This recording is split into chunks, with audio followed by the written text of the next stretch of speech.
Technology. Can I get one guy down there?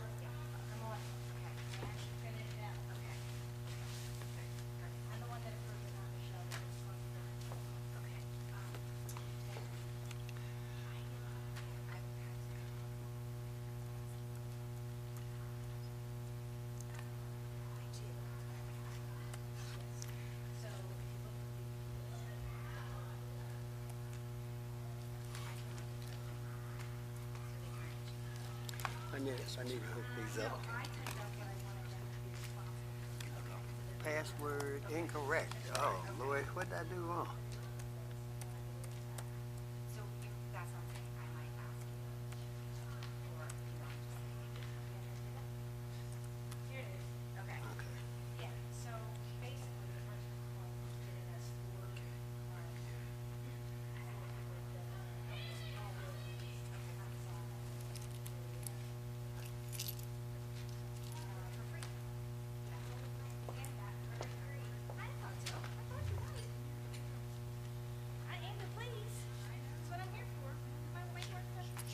Hey, Boo, does this, for the love of God, does this mic work tonight? This woman's on, no, not mine. Okay, because you know she's crazy.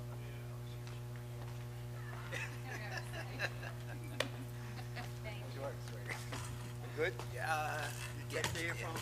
Yeah, you can, let me see something real quick back there. Okay.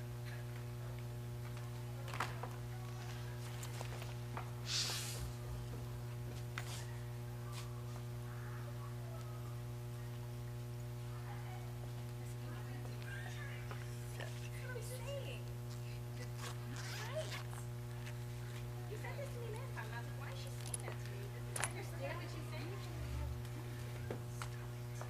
Don't try to make sense. I tried. Don't bother. I'm giving that up. Especially last Tuesday.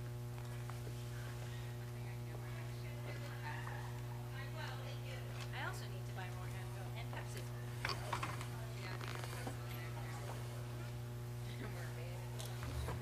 Yeah, but you can take them at the same time. I looked it up. Oh, that's good.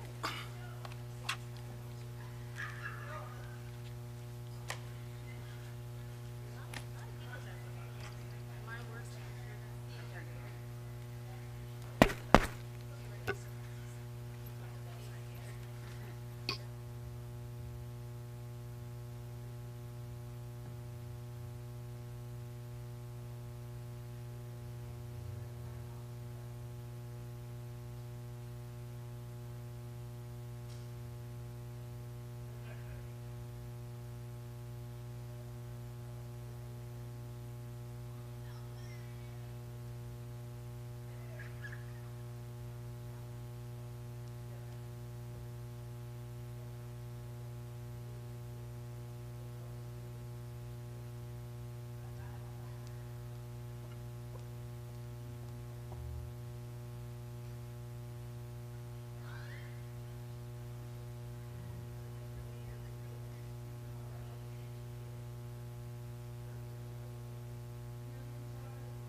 Three of them are still.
Good. How are things in Ward 10? Good. Tell everybody in the office I said hello.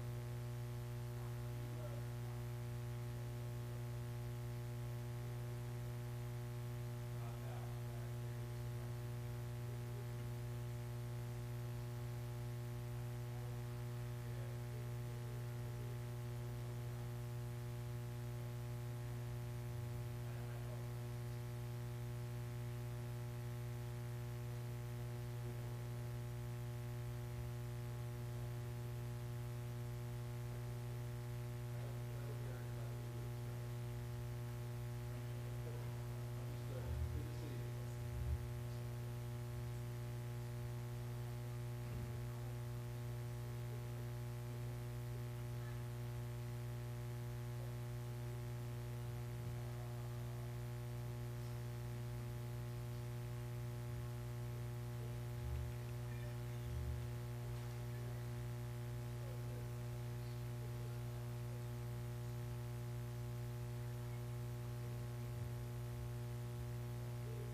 Good evening, Coatesville Area School District. I'd like to call to order the Finance Committee meeting.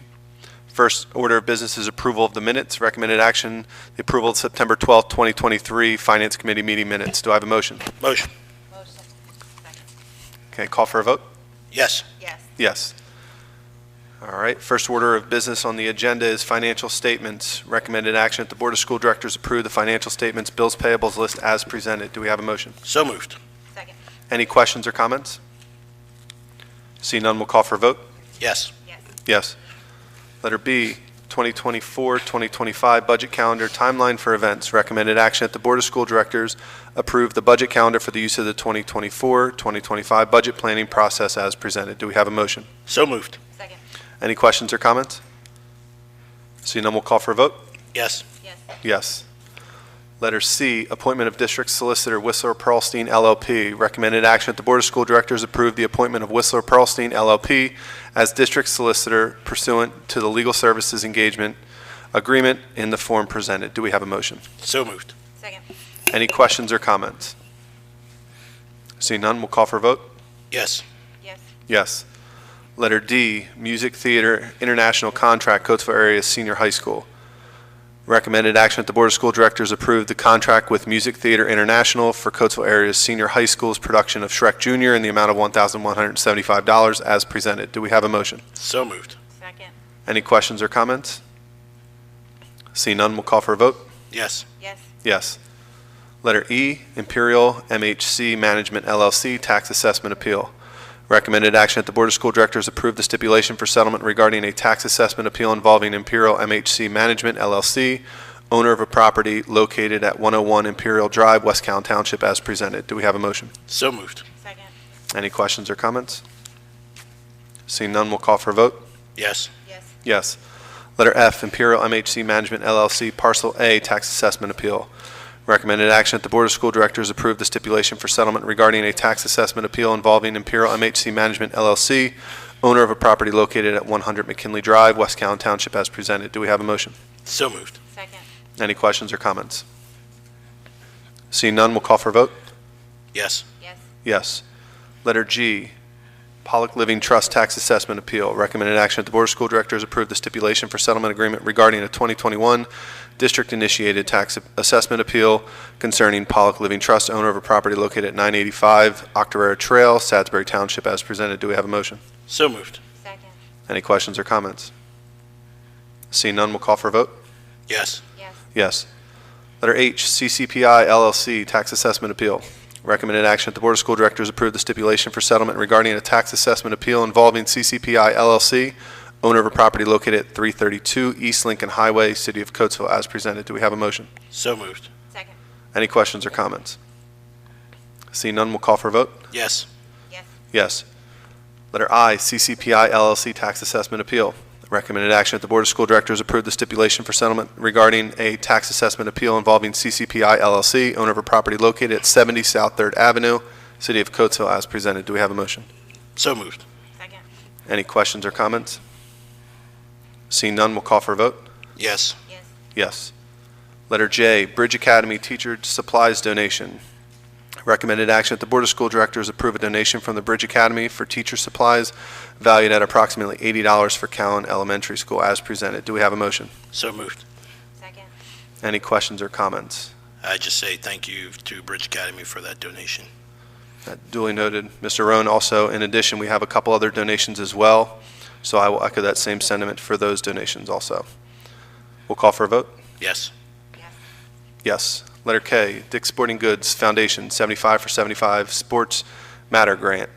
Recommended action that the Board of School Directors approve the 75 for 75 Sports Matter Grant and award agreement with Dick's Sporting Goods Foundation in the amount of $75,000 to be used to improve the high school baseball and softball fields, support new school boards, and renovate the strength training room as presented. Do we have a motion? So moved.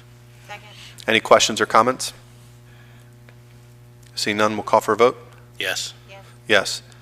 Letter L, Football Booster Club Transportation Donation. Recommended action that the Board of School Directors approve donation from the Coatesville Football Booster Club in the amount of $1,262 to provide coach bus transportation for the varsity football team to Central Dolphin football game as presented. Do we have a motion? So moved. Second. Any questions or comments? Seeing none, we'll call for a vote. Yes. Yes. Yes.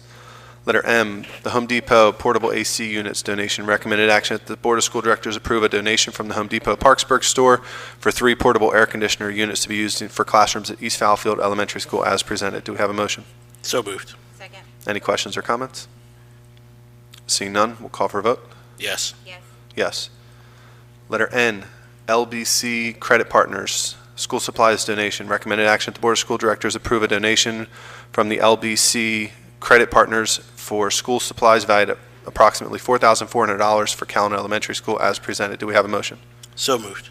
Second. Any questions or comments? See none, we'll call for a vote. Yes. Yes. Yes.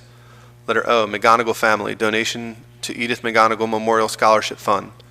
Recommended action that the Board of School Directors approve the $1,000 donation from the McGonigal family to further support the Edith McGonigal Memorial Scholarship as presented. Do we have a motion? So moved. Second. Any questions or comments? Seeing none, we'll call for a vote. Yes. Yes. Yes. Letter P, Rosa Lewis Craft Supplies donation. Recommended action that the Board of School Directors approve a donation from Rosa Lewis of craft supplies to be used for student projects at North Brandywine Middle School as presented. Do we have a motion? So moved. Second. Any questions or comments? Seeing none, we'll call for a vote. Yes. Yes. Yes. Letter Q, Rotary Club of Coatesville Literacy Initiative donations. Recommended action that the Board of School Directors approve a donation from the Rotary Club of Coatesville valued at $1,100 to support the Rotary's Literacy Initiative across the 3rd grade level as presented. Do we have a motion? So moved. Second. Any questions or comments? Seeing none, we'll call for a vote. Yes. Yes. Yes. Letter R, contract between Lancaster Lebanon Intermediate Unit Number 13 and Coatesville Area School District. Recommended action that the Board of School Directors approve the Act 168 module contract between the Lancaster Lebanon IU Number 13 and the Coatesville Area School District. The cost of the contract will be $500 implementation fee and a $5 per head charge. Based on a 3-year average of hiring each year, this will cost the district approximately $550 per year. The web-based program will help streamline the process of turning your selected applicant into your newest employee by automating the Act 168 of 2014 process. Do we have a motion? So moved. Second. Dr. Van Voren, there was a lot to digest there. Can you just kind of high level explain a little bit about how this is going to streamline our hiring process? I'm actually going to have our Director of Human Resources come to the mic because who better to be able to explain it since she has researched it thoroughly. Thank you.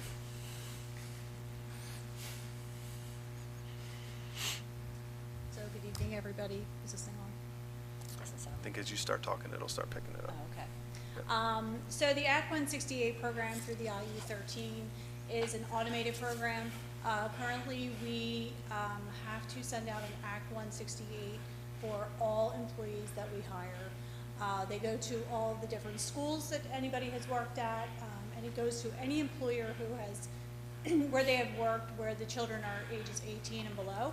Sometimes we have applicants who are teachers that may have worked at 5 different schools, could be 10, and all of those forms, they have to complete the forms on their end, and then we have to then get the forms, and right now we are using email and faxing. So it will give the applicants the ability to fill in the forms online. They can pick, it actually has a drop-down menu as to where it's going to go. If it's a company that they have never, that is not on the list, they can actually put that information in. And then on our end, when we get it, we can then send it out. We can check it to make sure, check it for accuracy, and then it'll go out to the different subsidiaries that we need to send it to. And then we get it, it actually, you can set it up where it sends out reminders. Right now, it's all manual, and we have to have somebody we have a spreadsheet that's, pages long, and we have to track it and remember to go back into it and do it. So that's basically what it is. It's $5 per head for every applicant that we use it for, and we don't send it out for everybody. We only send it out for those that we are hiring to keep the costs down. And then also it is for, if somebody has 10 employers, we only get charged $5 for the one head. So it's not $5 per email that we're going to send out. To my colleagues, any other questions for Mrs. Heindel? All right, thank you. Thank you. We'll call for a vote. Yes. Yes. Yes. Letter S, Homebound Tutor 2023-2024 approval. Recommended action that the Board of School Directors approve the renewal of the new additions for homebound instructors for the 2023-2024 school year as presented. Do we have a motion? So moved. Second. Any questions or comments? Seeing none, we'll call for a vote. Yes. Yes. Yes. Letter T, Positive Behavior Intervention Support 2023-2024 approval. Recommended action that the Board of School Directors approve the renewal and new appointments for the Positive Behavior Intervention Support leads and team members for the 2023-2024 school year as presented. Do we have a motion? So moved. Second. Any questions or comments? Seeing none, we'll call for a vote. Yes. Yes. Yes. Letter U, Game Event Workers 2023-2024 approval. Recommended action that the Board of School Directors approve the renewal and new appointments for the Game Event Workers for the 2023-2024 school year as presented. Do we have a motion? So moved. Second. Any questions or comments? Seeing none, we'll call for a vote. Yes. Yes. Yes. Letter V, Comprehensive Support Improvement 2023-2024 approval. Recommended action that the Board of School Directors approve the new appointments for the Comprehensive Support Improvement, also known as CSI team, for the 2023-2024 school year as presented. Do we have a motion? So moved. Second. Any questions or comments? Seeing none, we'll call for a vote. Yes. Yes. Yes. Letter W, Assistant Superintendent Agreement, Dr. Anthony Rybarczyk. Hopefully I pronounced that correctly. Okay. Tried to remember it before we got there. Recommended action that the Board of School Directors approve the agreement for employment of Dr. Anthony Rybarczyk as the new Assistant Superintendent of Coatesville Area School District. Do we have a motion? So moved. Second. Any questions or comments? Seeing none, we'll call for a vote. Yes. Yes. Yes. Letter X, Human Resources Report. Recommended action that the Board of School Directors approve the resignations, appointments, new positions, leave of absence, transfers, change of status, and corrections as presented. Do we have a motion? So moved. Second. Any questions or comments? Seeing none, we'll call for a vote. Yes. Yes. Yes. Letter Y, Human Resources Report Addendum. Recommended action that the Board of School Directors approve the resignations, appointments, new positions, leave of absence, transfers, change of status, and corrections as presented. Do we have a motion? So moved. Second. Any questions or comments? Seeing none, we'll call for a vote. Yes. Yes.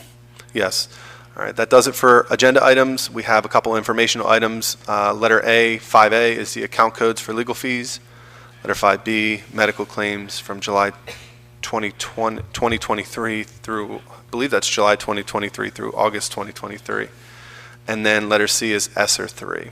Does anybody have any old business? Any new business? And public comment, we have Ms. Lori Shannon Bailey.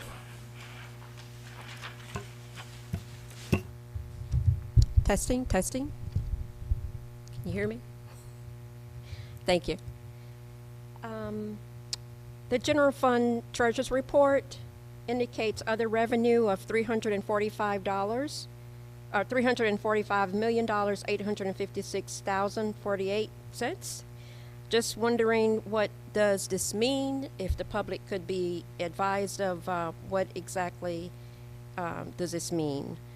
Total cash is $107,115,660.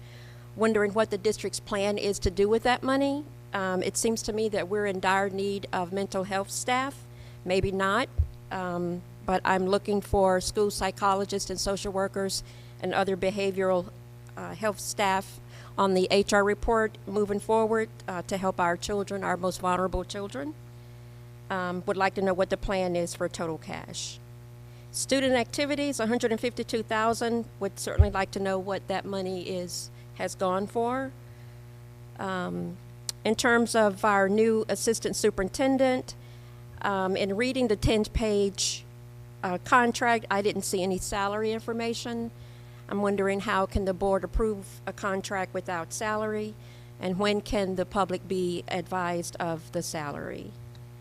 These are our tax dollars, and I believe we have the right to know this information. Thank you. Thank you, Ms. Shannon Bailey. And give me 1 second.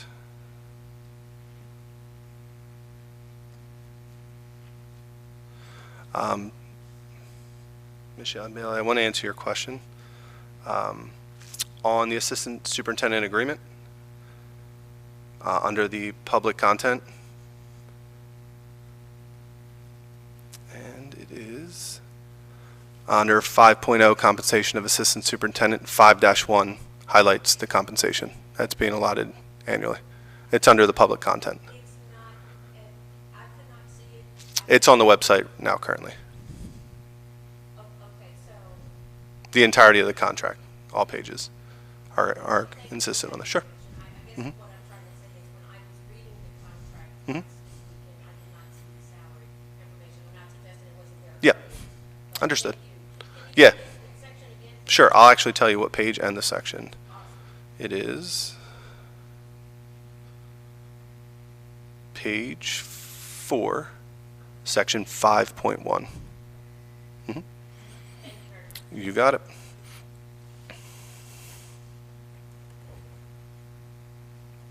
All right, our next meeting will be Tuesday, November 14th, and we will adjourn the Finance Committee at 6:16 p.m.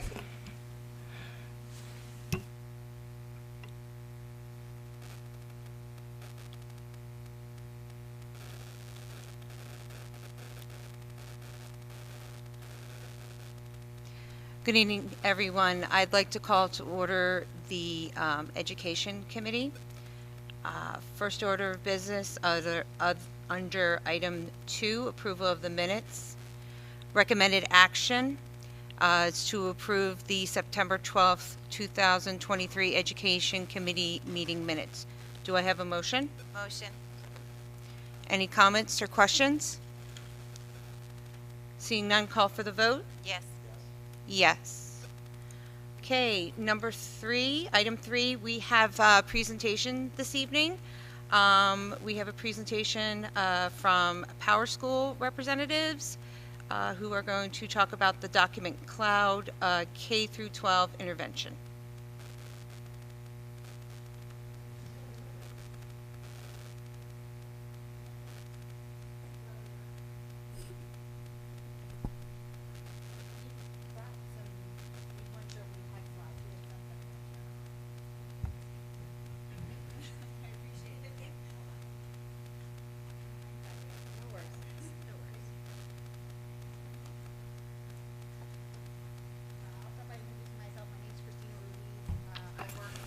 Excuse me, ma'am. Just for a second, can you use the microphone so that the folks that watching virtually or will watch this later can hear you?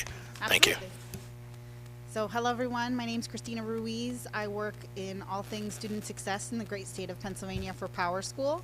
I just handed out a copy of the presentation that we had built for today, as well as 2 flyers to kind of give you more detail into the topics that we're discussing today. I have my wonderful teammate John Paul that I'll let introduce himself. Good evening. Back up a little bit. That's better. Good evening, everyone. My name is John Paul Ramin. I'm a regional vice president of sales here at Power School, responsible for the Eastern U.S. and Canada. I lead a team that kind of broadly represents everything that Power School does from A to Z. He's on a well-earned vacation, so he got to send me in his stead. I think probably the best thing to do is just kind of talk quickly through this and give everyone an opportunity to ask any questions they have. Does that sound good? All right. So we'll start with a little background on who Power School is. That's kind of the second slide in your handout here. A lot of folks think of us as a student information system company. We're committed to helping districts in Pennsylvania have a comprehensive ecosystem of technology products that work together. So the 2 offerings that we're going to talk about in that ecosystem today, I'll take the first one, Christina will take the second, is our document cloud document management service and our attendance intervention suite. Basically to give you a way to monitor students who are at risk because of attendance issues and then communicate very effectively home with families. So on the former topic, the document cloud solution we have is a standalone solution that basically does 3 things. One is it gives you a way to electronically distribute documents en masse to pretty much anybody you want. Students and parents are the most common use case, but essentially by uploading one continuous file that says, say, has 1,000 documents in it, as long as each document has some sort of identifier, like a student ID number or an email address, it'll pick up that one gigantic file and then blast it out to everybody who needs to receive it. So once they've received it, there's a second component, and that's a digital signature component that would allow any document you want to be signed by a staff member, a parent, even a student, to be signed in a nice, neat, and legal way and returned to the district. Lots of clients we worked with has looked at this as an alternative to, say, paying annual licensing for DocuSign or other sorts of things. Actually, DocuSign's kind of interesting because that one goes by the envelope, and so if you don't know how many envelopes you use, they can add up pretty quick. And then once those documents have been returned, they live in a repository in our secure cloud so that they can be categorized, searched, archived, and accessible anytime and anywhere you need them. I think the only thing I missed is, of course, when the documents are out on the way, you'll have a dashboard you can use to monitor who's received them, who's returned them, who's opened them, those sorts of things. So that's Document Cloud in a nutshell. Any questions before I pass it on to Christina? All right, the floor's yours. So I have the great pleasure of discussing our attendance intervention suite. So this tool is meant to streamline and automate certain tasks for building level staff so that they can really focus on those second and third level interventions and making sure that students are not only present but feel safe and feel engaged at school. There is a two-way communication piece built into the system that allows building level staff to communicate with families both via text, via email, as well as phone call. Again, the goal really getting families engaged, families to feel that their students are wanted in the building and supported in the building. In addition to that, the tool is designed to provide administrative staff the kind of data that they need in order to, again, focus on those second and third level interventions. See if it's a transportation issue that students are not coming to school. See if it's a housing issue so that they can really focus on those different pieces, again, with the goal of bringing students back into the building. As well as there's automation with regards to positive reinforcement. So yes, you are making it to school, this is awesome. Or hey, you've missed 2 or 3 days, and if we continue on this track, this is where the learning loss is. So again, automating those tasks so that staff have more time for the students, as well as automating automating any formal truancy letters. So if you have to, unfortunately, get to the path of truancy court, you have those documentation, all a running record for staff. Any questions? I have a couple of questions because I'm really, really interested in this attendance interventions. I'm currently at a school district that is utilizing another thing, and we have to do a lot of progressive work when it comes to reaching out to families with attendance concerns that are on the line of going to truancy court. With these interventions, you spoke of an automated system. So can you maybe elaborate a little bit on that automated system? I mean, I see in the presentation here, I see that there's letters to be sent out and postcards to get sent out. So I guess I'm looking like how that goes and what kind of correspondence you see at each level. Absolutely. So with regards to your kind of initial question, where is that information coming from? So the student information system will stay the system of record. So today, as faculty or whoever the administrative staff is in the building that is taking attendance, those different attendance codes will feed into the program. So the program is, during implementation, we work with the staff to make sure that those attendance codes are aligned. So as we set those different thresholds, so within the system, the district will determine where that tier 1, tier 2, tier 3 support is, and that automation is triggered there. So those dashboards are provided to the administrative staff so that they can see that information, as well as all of the information within the system is kept. The information is owned by Coatesville, so there's a running record. So if you do have to make that unfortunate trip to truancy court, you can kind of export that information and not only see all of the interventions that you provided, but also be able to see any communication that was sent directly to families. One thing I've omitted, and I apologize, with regard to that communication, like I mentioned, it could either be via text, via email, or via phone call. We also provide over 65 languages that information can be translated to. So if you have folks who are not speaking English in their native language, the tool is designed to really provide that equity. Everyone has access to, or I should say, I think the statistic is 98% of adults 18 to 40 have access to some sort of text message device. So giving the administrative staff that opportunity. Okay. Does that answer your question? Yes, and I like hearing that it's available in different languages for people who are non-English speaking individuals.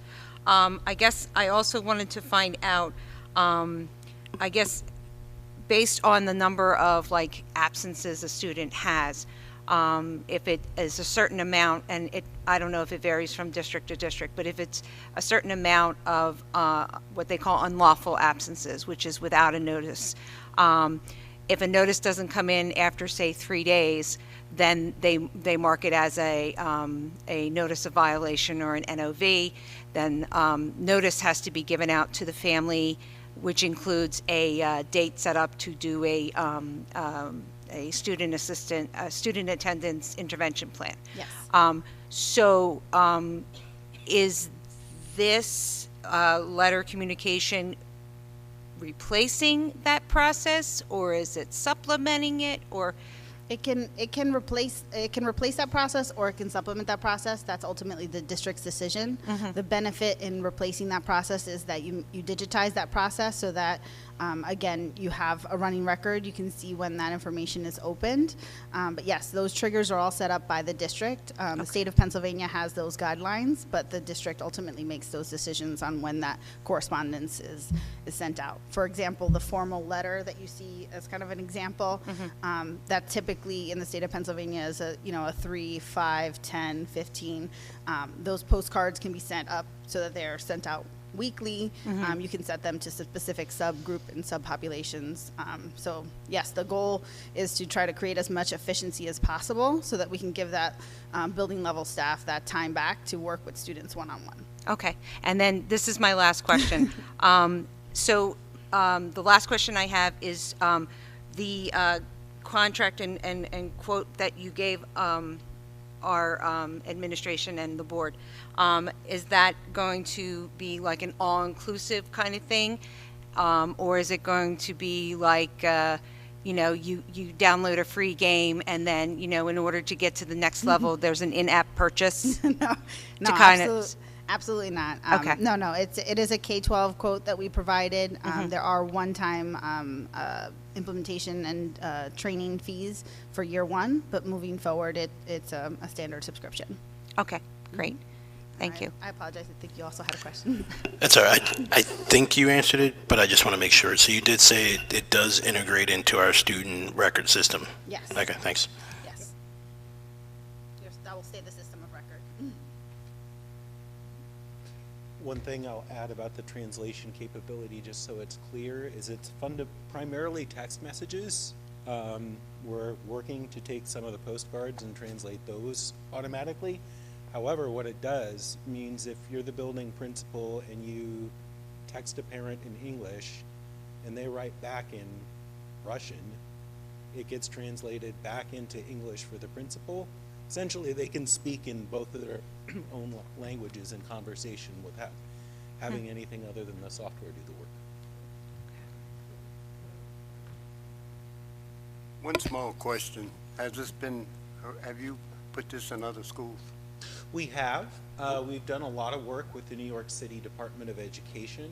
That's where a lot of this product got its start, but we've also worked with DC Public Schools. We just are in the process of onboarding Chichester down the road. I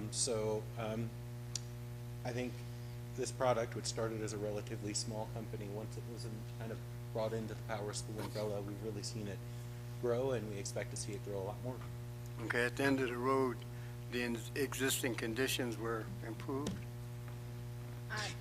Yes. So, yes, I'll speak to that. Yes, the independent research showed that with our program, they saw an 8% improvement in attendance. Really, the fundamental kind of core of this program is that family engagement. So making sure that, again, we're getting those families to feel safe and comfortable in communicating with administrators, as well as getting students excited to be in the building and prevent that learning loss. One more question. Absolutely. The people that have chronic absence, does this program enable the staff or people to understand the cause of those existing conditions? Yes. So based on the attendance codes within the student information system, as I mentioned briefly prior, that the system of record will always be that student information system. It will give you those dashboards so that you can see that that information and be able to kind of plan accordingly. I would add, in fairness, it's not going to be smart enough to know if there's something going on at home that's really impacting the child, but the idea is that by making it easy to identify those students quickly and intervene quickly, we have a better chance of that human mission of finding out what that underlying thing at home might or might not be, if that makes sense. Does anybody else want to ask any questions?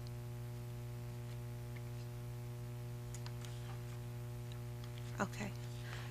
Thank you very much for the presentation. We appreciate all the information you provided for us. Appreciate your time. Thank you. Thanks, everyone. Okay. Agenda item 4, 4A. Valley Forge Educational Services, Addendum C. Recommended action that the Board of School Directors approve Addendum C with Valley Forge Educational Services for food services for student 10018-369 as presented. Do I have a motion? Motion. Any questions or comments? Seeing none, call for the vote. Yes. And yes. 4B, Riverside Insights, Co-at-8 quote. Recommended action that the Board of School Directors approve the purchase of COG-at-8 online from Riverside Insights at a cost of $6,800 as presented. Do I have a motion? Motion. Any questions or comments? Seeing none, we'll call for a vote. Yes. And yes. 4C, homebound request. Recommended action that the Board of School Directors approve the homebound request for student 100-20648 as presented. Do I have a motion? Motion. Comments or questions? Seeing none, call for the vote. Yes. And yes. 4D, 2023-2024 Code of Student Conduct. Recommended action that the Board of School Directors approve the 2023-2024 Code of Student Conduct as presented. Do I have a motion? Motion. Any comments or questions? Seeing none, call for the vote. Yes. And yes. 4E, Power School Document Cloud. Recommended action that the Board of School Directors approve the, there we go. Recommended action that the Board of School Directors approve the purchase of a one-year subscription for Power School Document Cloud at a cost of $22,496.20 as presented. Do I have a motion? Motion. Any additional questions or comments? Okay, seeing none, call for the vote. Yes. And yes. 4F, Power School K through 12 Attendance Intervention. Recommended action that the Board of School Directors approve the purchase of a one-year subscription for Power School K through 12 Attendance Intervention at a cost of $41,489 as presented. Do I have a motion? Motion. Comments or questions? Seeing none, we'll call for a vote. Yes. Yes. 4G, CCIU EL Consortium Agreement. Recommended action that the Board of School Directors approve the agreement with the CCIU for Tier 4 EL Consortium Services. Oops. No, I jumped ahead there. As presented. Do I have a motion? Motion. Comments or questions? Yes. Dr. Van Voorn, can you just explain what this is, please? Sure. The English Language Consortium is a group of educators and administrators that's run through the Chester County Intermediate Unit. It enables our EL teachers to be a part of professional development that pertains to what they are teaching and the strategies they use within the classroom. So it's more or less a think tank across the county for within that area. Thank you. Any other questions? All right, seeing none, call for the vote. Yes. Yes. And yes. 4H, EduSeer Founders Academy. Recommended action that the Board of School Directors approve the purchase of 8 EduSeer Founders Academy seat licenses at a cost of $15,992 as presented. Do I have a motion? Motion. Second. Any comments or questions? Okay, seeing none, call for the vote. Yes. Yes. And yes. Letter I, out-of-state field trip request, boys basketball. Recommended action that the Board of School Directors approve the out-of-state field trip request for the Cash boys basketball team as presented. Do I have a motion? Motion. Second. Comments or questions? Seeing none, call for the vote. Yes. Yes. And yes. Letter J, weekend field trip request for STEM. Recommended action that the Board of School Directors approve the weekend field trip request as presented. Do I have a motion? Motion. Comments or questions? Seeing none, call for the vote. Yes. And yes. Letter K, weekend field trip request STEM number 2. Recommended action that the Board of School Directors approve the weekend field trip request as presented. Do I have a motion? Motion. Comments or questions? Okay, seeing none, call for the vote. Yes. And yes. Letter L, field experience placements. Recommended action that the Board of School Directors approve the field experience placements as presented. Do I have a motion? Motion. Any comments or questions? Seeing none, call for the vote. Yes. And yes. Letter M, School Affiliation Agreement, Adelphi University. Recommended action that the Board of School Directors approve the School Affiliation Agreement with Adelphi University, which outlines the expectations for educational experiences for university students as presented. Do I have a motion? Motion. Comments or questions? Seeing none, we'll call for the vote. Yes. And yes. Letter N, International Field Trip Request, 2025. Recommended action that the Board of School Directors approve the International Field Trip Request for 2025 as presented. Do I have a motion? Motion. Any comments or questions? Seeing none, call for the vote. Yes. And yes. Letter O, out-of-district training request, Dr. Bridget Miles.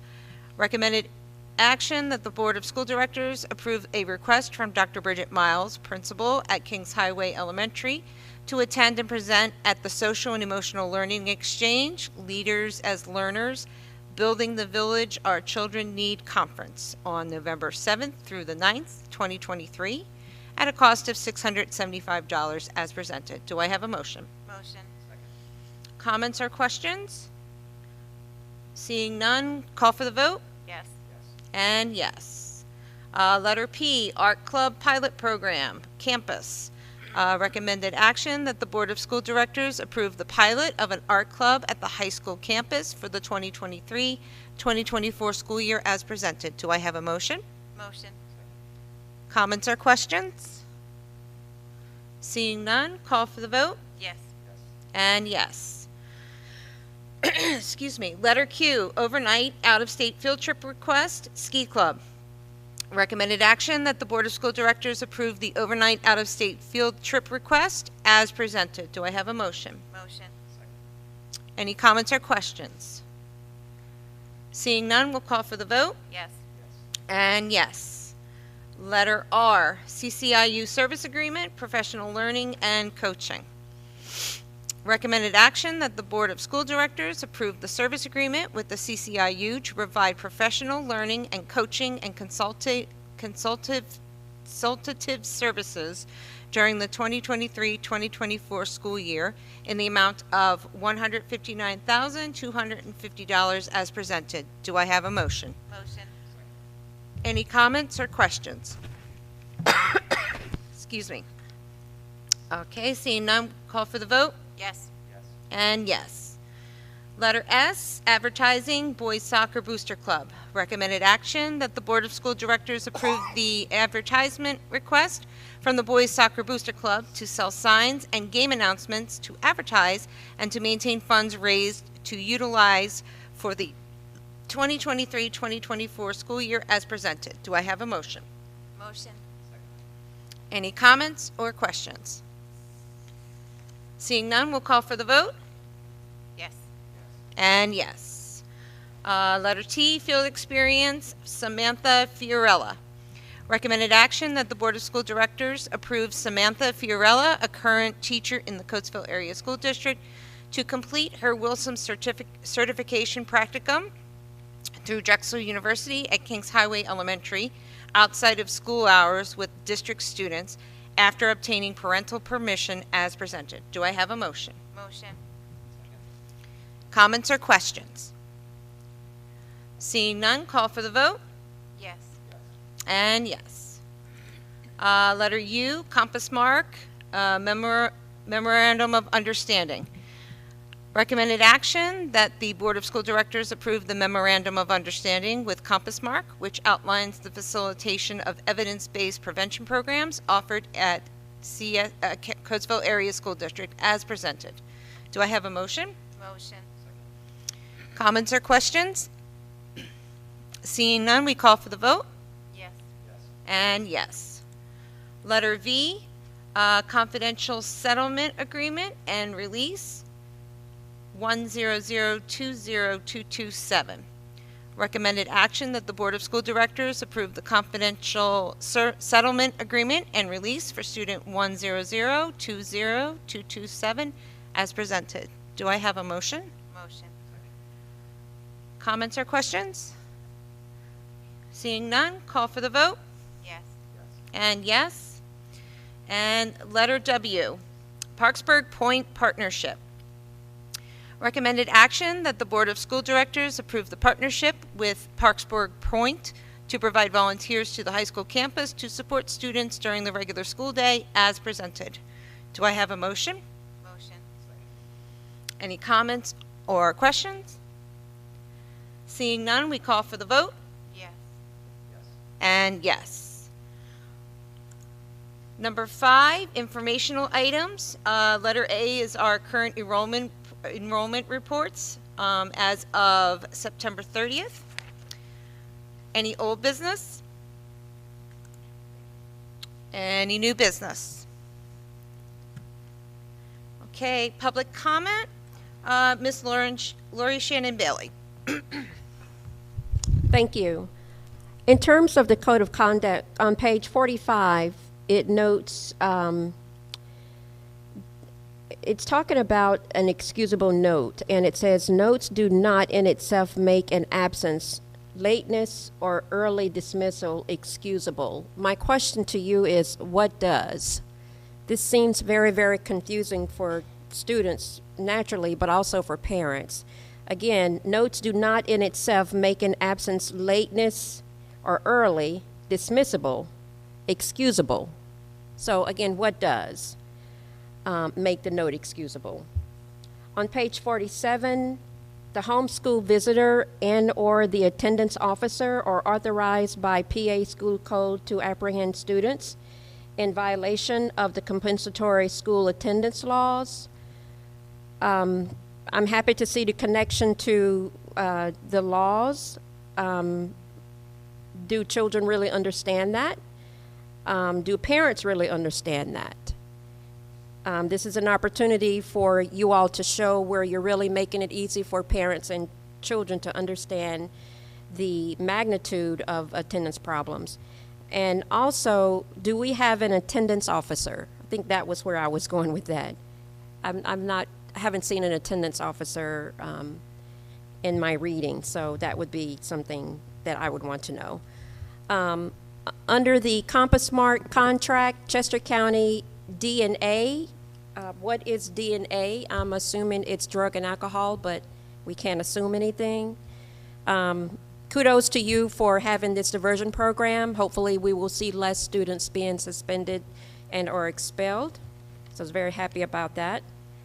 In terms of the Parksburg Point volunteer support students during school time, I think overall I think that's a good thing. I would wonder what kind of formal training these volunteers have. Do they have formal mentoring training?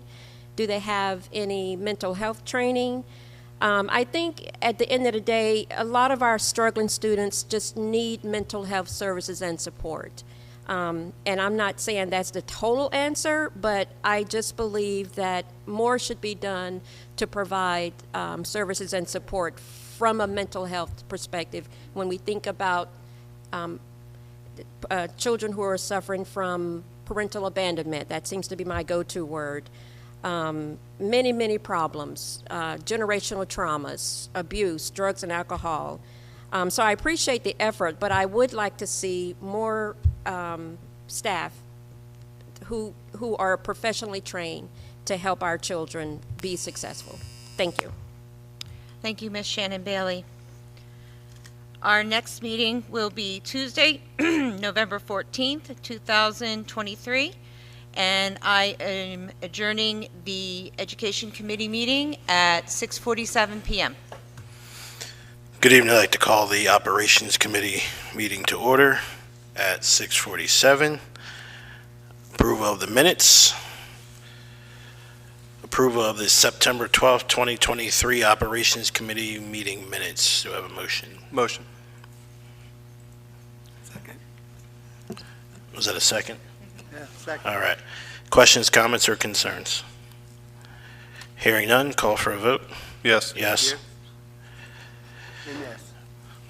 All right. We have two presentations this evening, so we will start with technology update.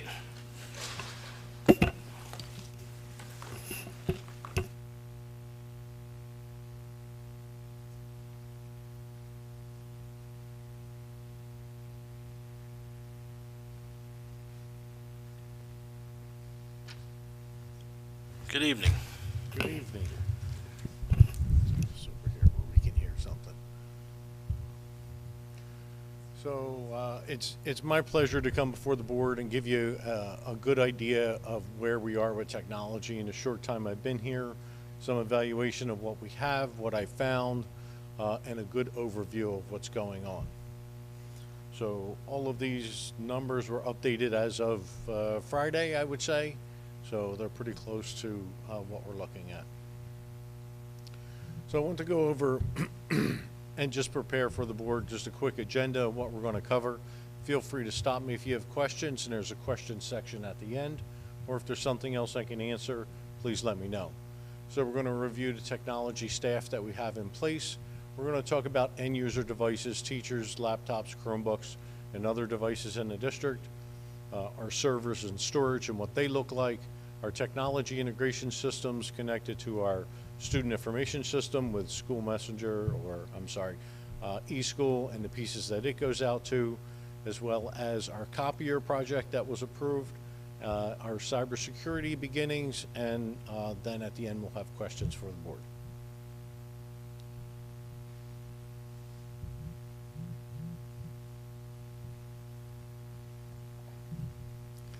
So in place today, I want to give you a good picture of what the technology department looks like. Myself, the director of technology.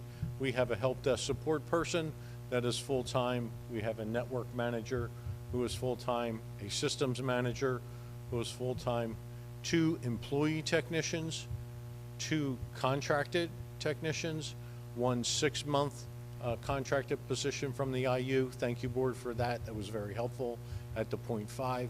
And then we have 2 technology aides in the district. So when I look at the amount of work we have, the number of devices we have, the number of buildings and the pieces that we're supporting, and the staff that we have, I felt that it was best to take a look at what we had our need for in the district. So where are the biggest needs, and we're still evaluating that. Obviously, we have immediate needs with Chromebooks or things that happen, or clickers that don't work, people doing presentations like tonight. So I think I would like to develop a organizational chart based on need for the district, not based on the positions that I previously spoke about. So what do we need in what content areas, and what's the best support that we can do for our community? So that will be coming. Give it a second.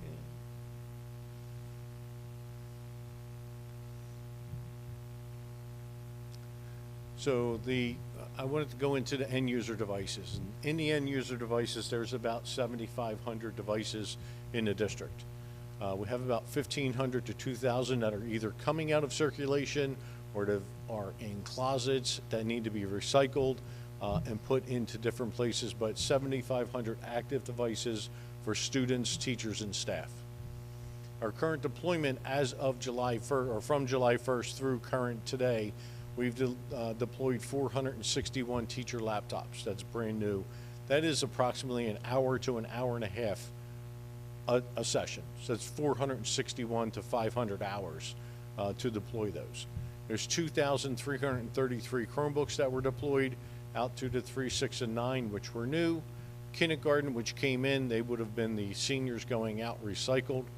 And then 529 new students, which is a great thing. We have more students coming in, as well as students that move maybe from building to building that didn't have a Chromebook at the new year. But right now, I would say we're at 99% with all students having Chromebooks in their hands, and just finishing up probably well under 20 teachers that need their laptops yet. They do have functioning devices, but it's a matter of getting in the classroom or not disrupting them in time to go ahead and make sure that we have time to transfer their data from their existing device onto the new one. And some of those are calculated in the 1,500 to 2,000 to be recycled and out of the district appropriately. That was too fast.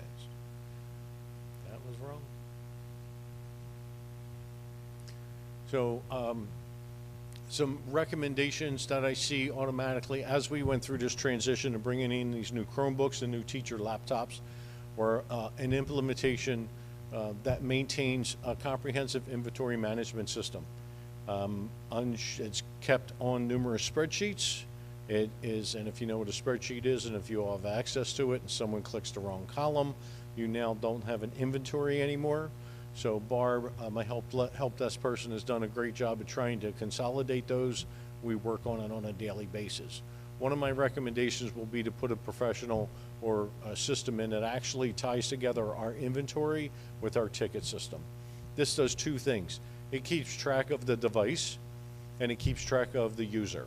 so that if a user has 5 different devices and seems to always have the same problem, it's more of a user problem, and we work with discipline or with the principals to find out what that is.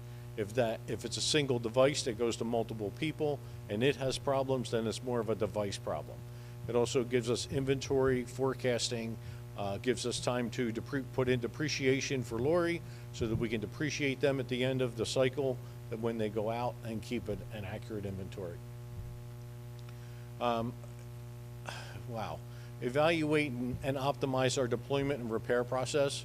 So it is, we have a small bit of time from when we order devices to when they come and when we have time to get them out. So optimizing that in a better way from the, what's been done in past years is definitely in our future, a different approach to getting devices out, and I've done it at different levels, in small groups, in after-school meetings, or maybe even this year we can do something during the summer that will alleviate 1,000 touches with Chromebooks with students over that exchange for 3, 6, and 9. Implementing and maintaining an endpoint protection, meaning the devices that we have need to be protected from viruses, malware, phishing, and give us some response to that in an MDR or a response for that. Something goes wrong on a device, it references a main database. They're not maintained, as well as pushing out any security updates, primarily teachers' laptops.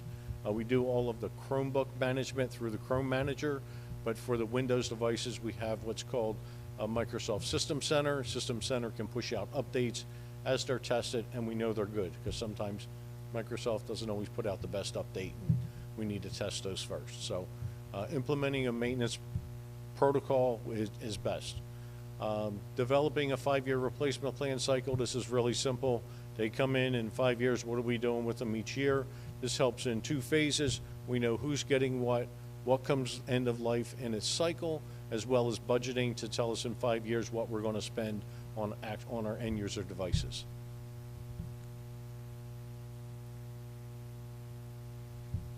Thank you. A network overview. I found it interesting as we poke through and trying to find out, and I picked that picture specifically because that's what it looks like. It is everywhere, connects to a lot of things, and there's even something on here that I didn't know we were quite handling, but we have 189 switches in the district. I didn't count ports, I just counted the switches. They could be up to 48 ports for each switch. We have 309 wireless access points. It's controlled by one wireless controller. That's single point of failure. That's really bad. That goes down, we lose 309 connections throughout the district. Nobody does wireless. We have 95 door controls that we maintain that are connected to the network in concert with the facilities department for running wire or mounting, but configuration and control, we have those. 650 cameras throughout the district, and talking to Chief, we have some additional areas that may need cameras, and I'll talk about that in a second when I get to the security piece. And there's 815 desk phones that are actually on the network. So they're network phones, therefore it's mine to deal with, so we deal with 815 phones. One piece I didn't include is some of the announcement systems or PA systems in the building having some trouble, so I've been working with Dan and finding whether it's a wiring problem, a speaker problem, or an actual system problem, in concert getting those things together. So a lot of those things maintained in the department. Thank you. I'll put this down and you can forward it from now on.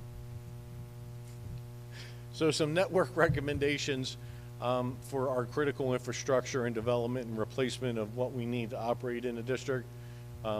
We list and identify all the switches and the network switches in the district. And they were installed, I believe, by the IU in 2015 or 2016.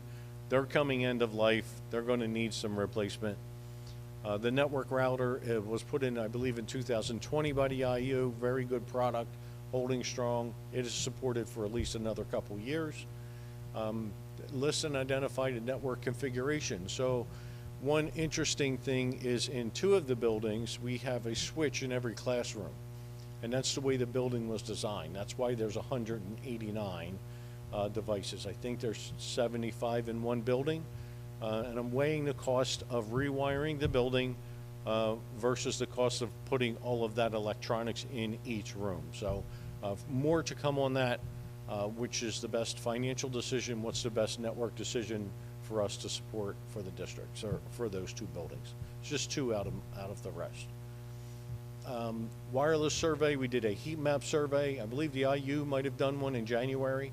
I had another company come in, Gratis, and do a wireless survey. They found some down hotspot or down wireless access points. They found some dead spots, which could be due to the building construction, could be due to where the access point is placed, but gave us a good reference of what our wireless network looks like. So it's a little heat map, and it shows the coverage areas of each access point. As we move forward, there's some new technology in the version 6 of wireless, which is actually handles more bandwidth but covers less space. So it covers a smaller area but greater bandwidth. So we'll evaluate which product will fit best in the district as we move forward. Interesting part on E-rate. If you're not sure what E-rate is, Universal Service Fund. If you look on your phone bill, which I believe it's on your cell phone bill, or if you have one of those things on the wall at home, a house phone with a wire, there's a universal service charge for that. That is funding for schools and libraries for Category 1 and Category 2 products, which is wiring and networking internet. And that's across the United States. That's a federal program. We currently have funds that were not spent. We're in the end of a 5-year cycle. We are in the 5th year to apply for funds that will support the network and components that I'm talking about here. So we're researching, what do we need? What does it look like? What's the best way to do it? And then is there some funding available that can help the district out in this area, because it's not a cheap endeavor. So next is our production server, and this was one thing that was prior to me started to look in. I have a couple different quotes and a couple different thoughts, and I'm working on the right condition to put the appropriate product in place that will help us grow and that we can expand. So there's 13 physical servers. That's not an actual picture of our servers, but that gives you an idea what the room looks like. There are 54 virtual servers running on top of those 13 servers, and we're supporting 350 terabytes of storage, which means we have to back up and secure 350 terabytes of storage, which is pretty expensive to maintain. So when there's a legal requirement to search for documents or things that may be served, that's an area that we have to go back and look and have products to be able to seek through there and find the terms of any litigations. These products are end of life. They're not under a service contract. We just replaced hard drives, not in the production, but in the camera system. So we're running in an area where we're going to start to become dangerous. So this is of urgency. I believe there is some money budgeted to replace the server itself. I just wasn't quite sure that the scope they used was appropriate. So I'm still evaluating what will be best, what is our need, and how do we get there. So our production services and storage overview, identify some industry standards that we should be looking at to replace it. The technology department's working with various vendors on solutions. I have 4 different vendors giving me 3 different options and ways to handle that. Looking at some on-premise storage, so storage that 350 terabytes, some here, some in the cloud. That gives us some options of not having such a large amount of equipment here that we have to back up remotely anyway. Inclusive of an air gap backup for cybersecurity. That's part of our insurance requirements. That will be, it's called an immutable backup. It takes a copy of our backup and puts it in a secure place, and I'll talk about that when we get to cybersecurity. But that's what I mean when I'm still evaluating. This is not just a go to Just Tires. That's not a plea. I don't work for Just Tires, right? And just get 4 new tires. It's not just a direct replacement. I want to make sure that we have the right tires to go on the right road as we move forward. So the security server is a separate section of servers from the production environment. There are 6 recording servers, 300 terabytes of storage, supporting the 650 cameras that we talked about. they're also end of life, and the security software does not, or Milestone software does not have a contract for support or updates. And so we're going to identify, Chief and I are working on a couple of solutions. We're installing some temporary examples tomorrow morning, actually at 9 o'clock from Verdaka, and I have another company for a meeting on Thursday to talk about a solution that will use our current cameras, put in a central software situation, and have what I just talked about with the production environment, some storage on-prem of 20 or 30 days, our selection, and the balance of that video will be put off-prem so it doesn't have to have a giant storage area here in the district. Chief had applied for a security grant prior to me here. It's supposed to be released in October, and that would facilitate some of these changes that we need, and making decisions about what we need, and some funding for it is a good way. So we'll revisit this topic once someone decides to make a decision on a grant in October.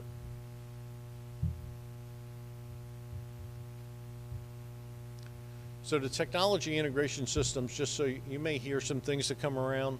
This is data back and forth every day, switching between systems and systems.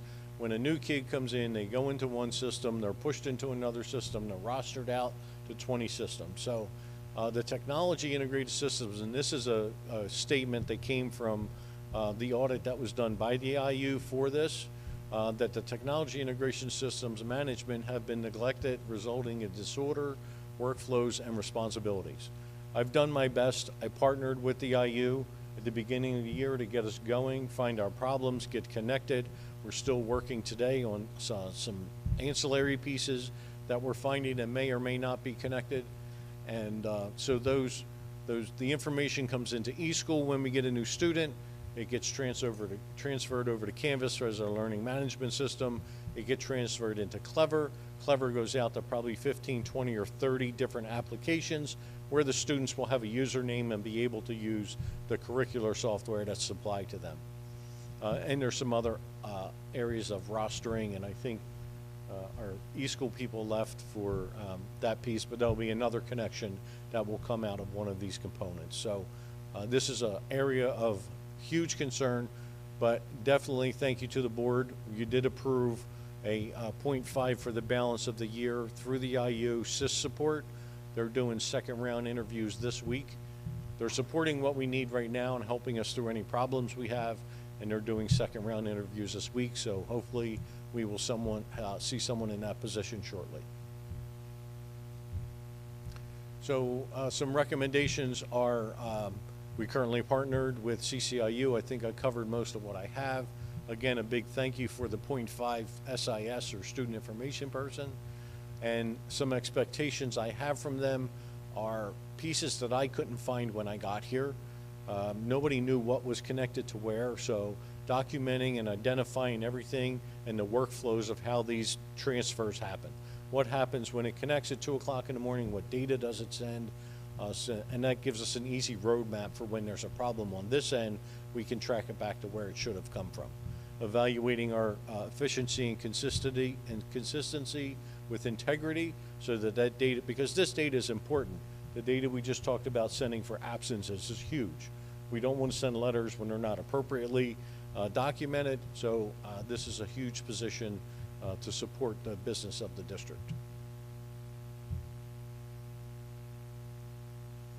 And so the copiers, if you don't know, we did select Ricoh copiers. We signed the contract. We are in the installation planning process, giving them IP addresses, giving them names, setting up a meeting on Thursday to prepare to set up the server. Biggest component here, the copiers actually are less. There was 57, we're doing 54. And they're sized appropriately based on the numbers that they use, so we're saving some money. Additionally, we have the Follow You print in there, and what that is each person's ID badge is connected to the paper cut. It's called paper cut as the server.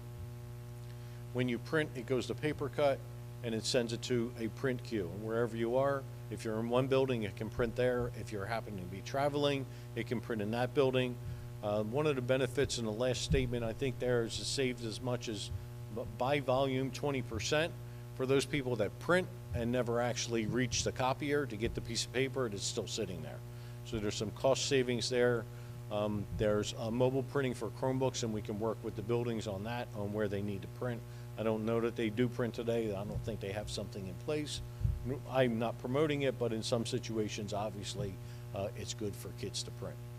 So additionally, that savings is wonderful, but the biggest part is that that print job is now secure, so that if we're printing IEPs, financial data, attendance data, or any other reports, they do not just come out of the copier. You have to go to the copier and scan, and it'll print out your jobs for you. So not only do we save if they don't pick them up, but we keep our data secure. Cybersecurity, oh my.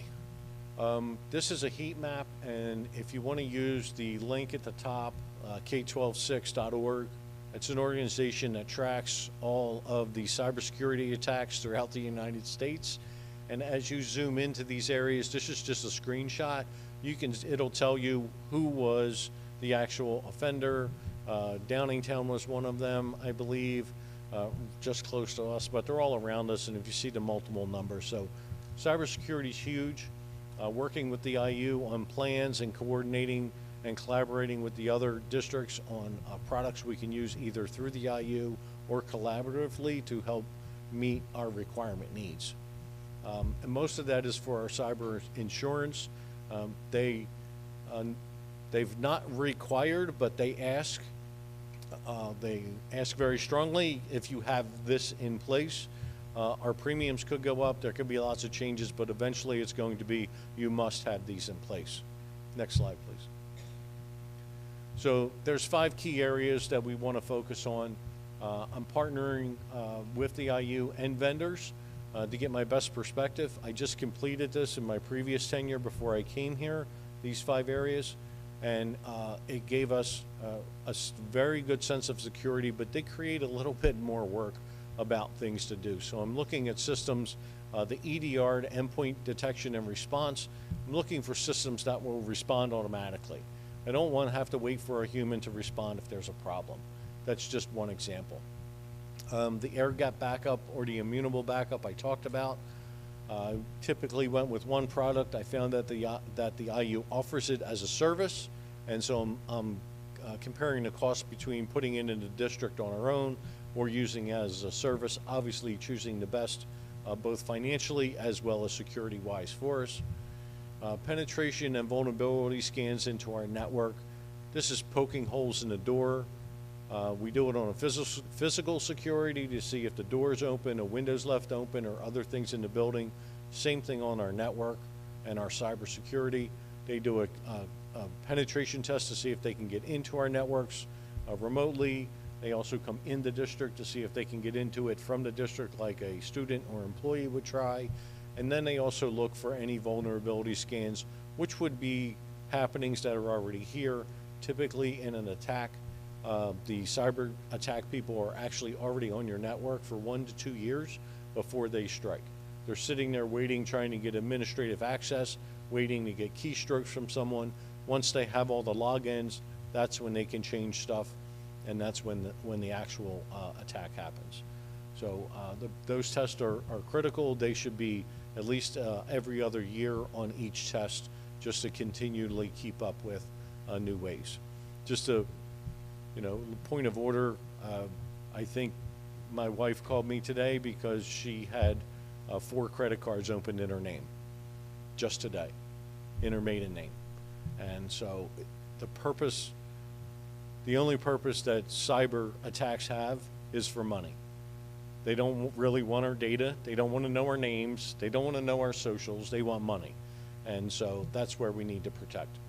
Another point, excuse me, is the awareness and training for staff on what phishing emails look like, what scams look like, what malware looks like in the EDR or detection, endpoint detection and response.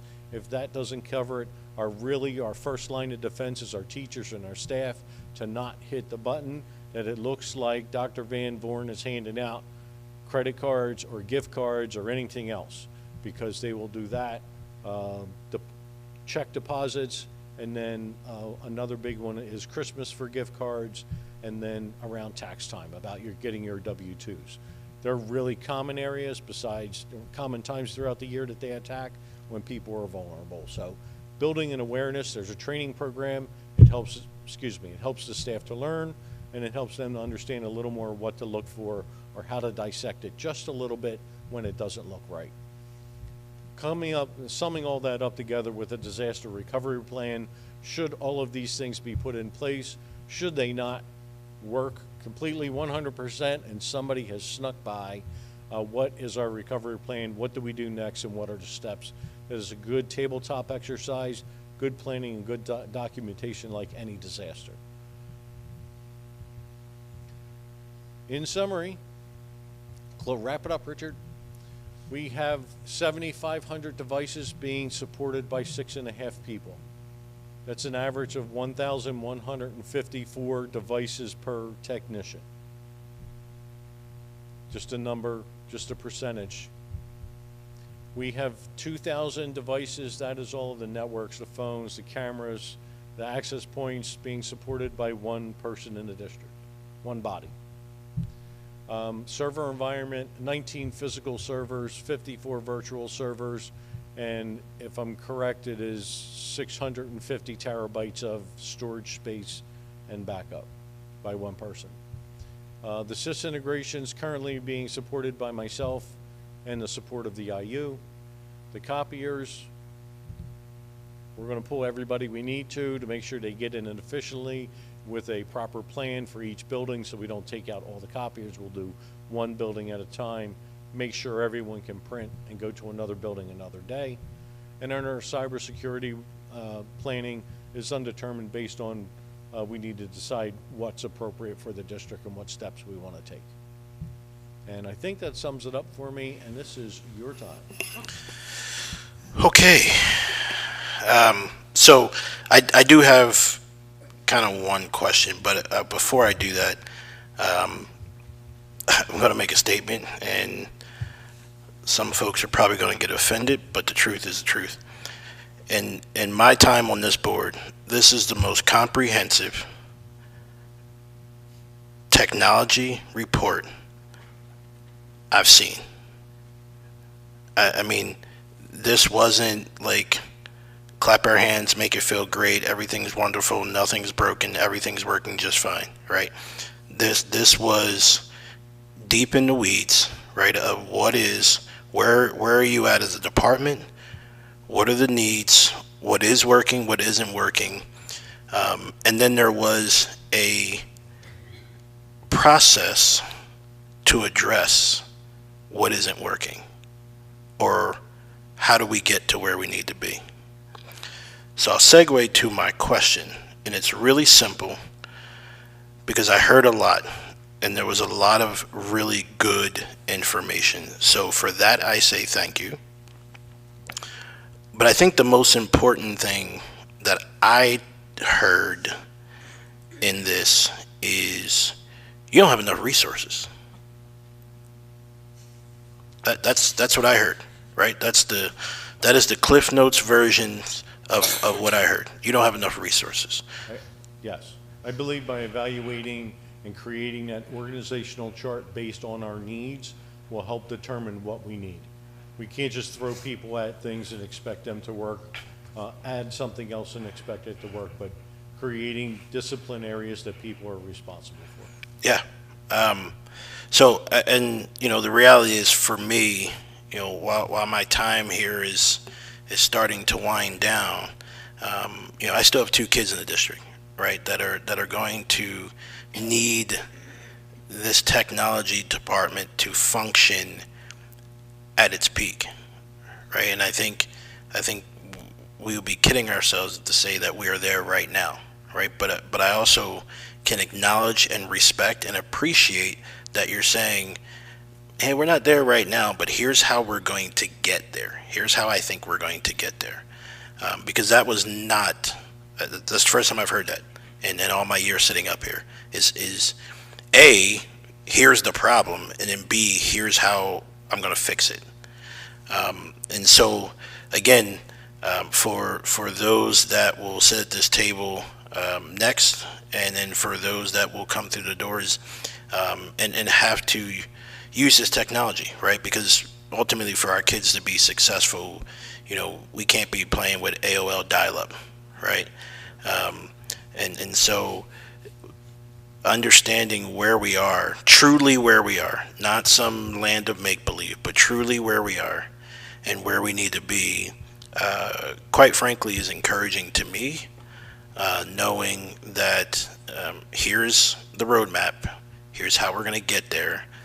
I understand it's not going to happen tomorrow, it's not going to happen next week, it's not going to happen next month, right? But at some point, there's going to be, what I believe I'm hearing from you is, we're going to drive down this road and we are going to make accomplishments as we go, and we will get to where we need to be, and then we can start advancing. And so again, I appreciate the transparency to the presentation of the state of technology in your department in the district, and then how you're going to get us over the hill. So greatly appreciate it, and the work that you're doing. And thank you for the 0.5 and the one person, the 1,100, and all those folks that are in your department that are juggling many hats. I'm sure most of them are pitching in and doing work that is probably not in their field of expertise, but the work needs to get done, and so they're jumping in. But I'll go back to my question. In the short time that I have left, and then those that are coming, I hope that they continue to prioritize supporting technology to get us where we need to be, so that our kids are successful. It's great that we go out and get power schools, and we go out and get all these things and these systems, but if they can't talk to each other because our network is from 1999, that does us no good, right? And so we got a whole bunch of fancy stuff that we can't do anything with. It's useless. So I really appreciate it, and I hope that continue to support the needs of the department and the resources. Thank you. To my colleagues, questions, comments? Yes. Thank you for doing it. I think I asked for this update. That's what I've been asking for right there for the last 3 years. And you covered everything, and it was very organized, and you had solutions. So I appreciate that. I agree with Brandon that we need to prioritize the resources. You can't do it by yourself. You can't do it with just the number of people that you have. It's just not possible. So thank you for that presentation. You're welcome. Thank you. Others? Yeah, I do. Real quick, I'm not going to belabor the point, but excellent detail, very comprehensive. I mean, from a strategic overview and an operational perspective, I think that's spot on. I think it identified that we've got a lot of work ahead of us, but there's a plan that's going to get us from point A to point B. It's technology related, unrelated to from a strategic perspective, but I want to say 3 years ago, 2 to 3 years ago, we partnered with Blackboard to update our website. And something that I do outside of work is e-com related. So a website is an amazing resource for a variety of things, both internally and externally. So internally within our staff, our students, even the board, administrators, and then externally to our community, parents, guardians. Our website leaves a lot to be desired, in my opinion, and that was a pretty heavy investment that we made in Blackboard.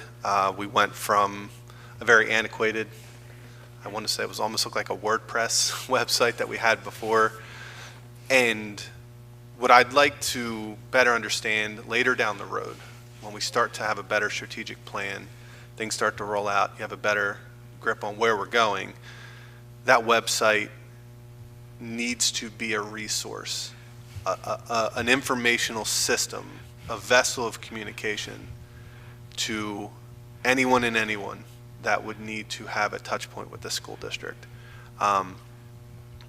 In the past, I've asked questions of, well, who manages it? Well, the building principals do. Okay, well, the building principals do it. Who's managing the technology component of it? Well, we don't know.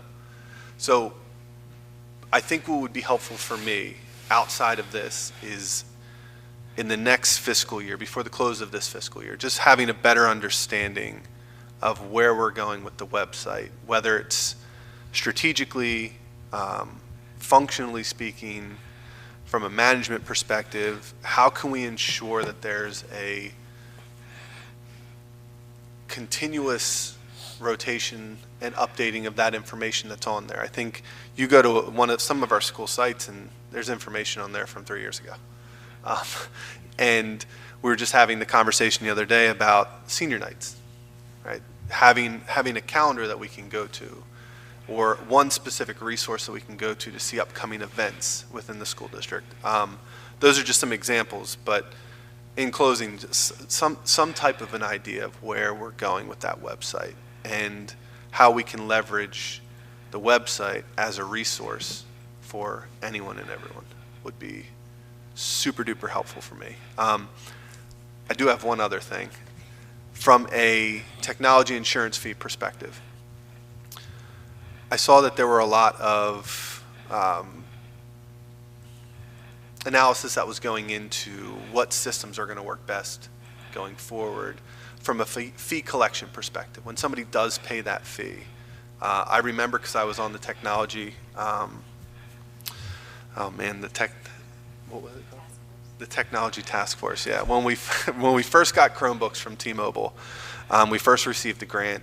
We had a task force that would meet, and one of the concerns everyone on that task force had conveyed is, how are we tracking payments? When somebody makes a payment, how do we track it? And it was being done in spreadsheets. I don't know what it is today. It's not really a concern of where it is today, but how do we tie that into our technology plan going forward when there are technology insurance fee payments? How are we making that easily accessible for our parents and our guardians and our students to make payments of that technology insurance fee? And then conversely, how are we tracking that internally? So if the board was to ask a question, right, on a QBR, let's say, where are we at in terms of our collections for our technology insurance fee? Because really the reality is your technology insurance fee should offset your cost of repairs. So where are we at in that? Being able to have a system that you can quickly go to, find that, I think would be prudent for us as we continue to grow the technology arena. May I respond?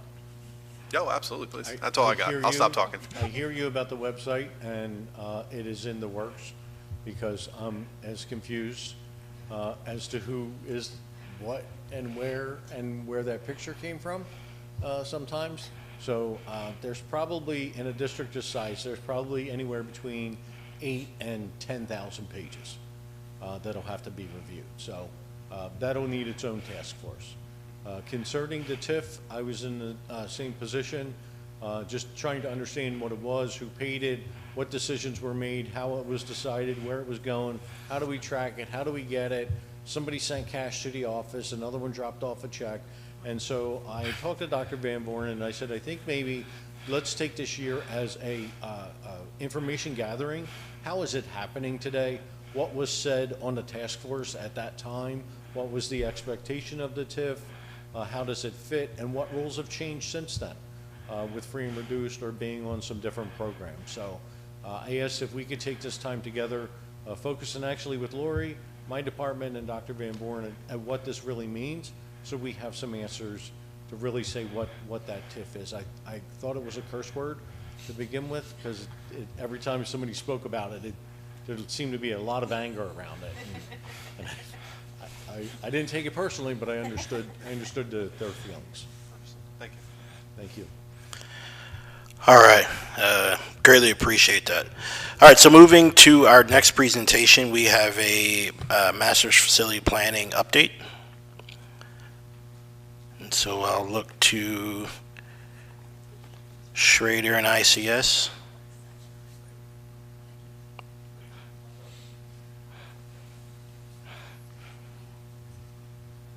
Good evening, everyone. Thank you for having us, ladies and gentlemen of the board and administration. We're here tonight for an informational update. That informational update is going to be a two-part update, first from ICS and the second from Schrader Group with my co-presenter, Danielle Hoffer. Next slide, please. So our goal is to provide everyone in the district with updates as to what has happened recently and what is going to happen in the near future so that everyone is informed as to what we're doing.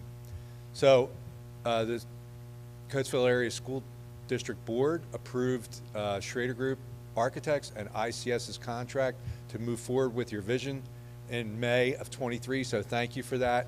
We're here to help you fulfill the dream and the vision that you guys have for this district. In June of 23, we had a meeting with East Fallowfield Township with regard to the new elementary school at the proposed site on Doe Run Road. Also, we completed an administrative building tours at Hatboro Horsham School District, Springfield Township School District, and Methacton School District. And the purpose of those visits are to see similar buildings, new schools, to gain information and ideas as to what your vision of what a new school would look like. We also held a design workshop on September 19th, and from that we wanted to get key takeaways as to what everybody's input was, and ideas were developed there as well.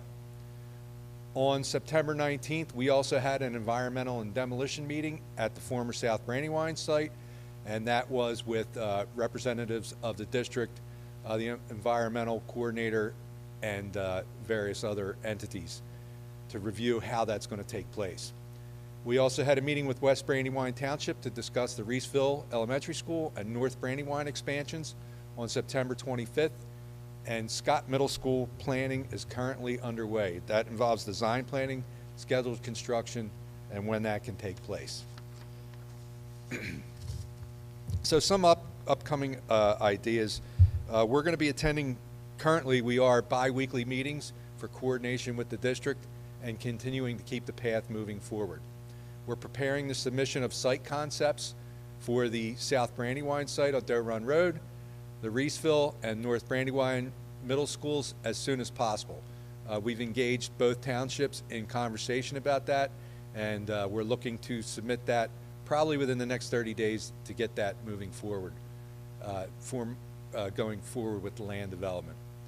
We're in the preparation of bid documents for the Scott Middle School and the demolition work to take place at the South Brandywine site. We're going to continue meetings on a regular basis with the townships to ensure this moves forward, and we keep continuing to make progress. Right now we have surveyors at both North Brandywine and South Brandywine sites, and that will be completed within the next week to move forward with those plans for the site. Some timeline updates.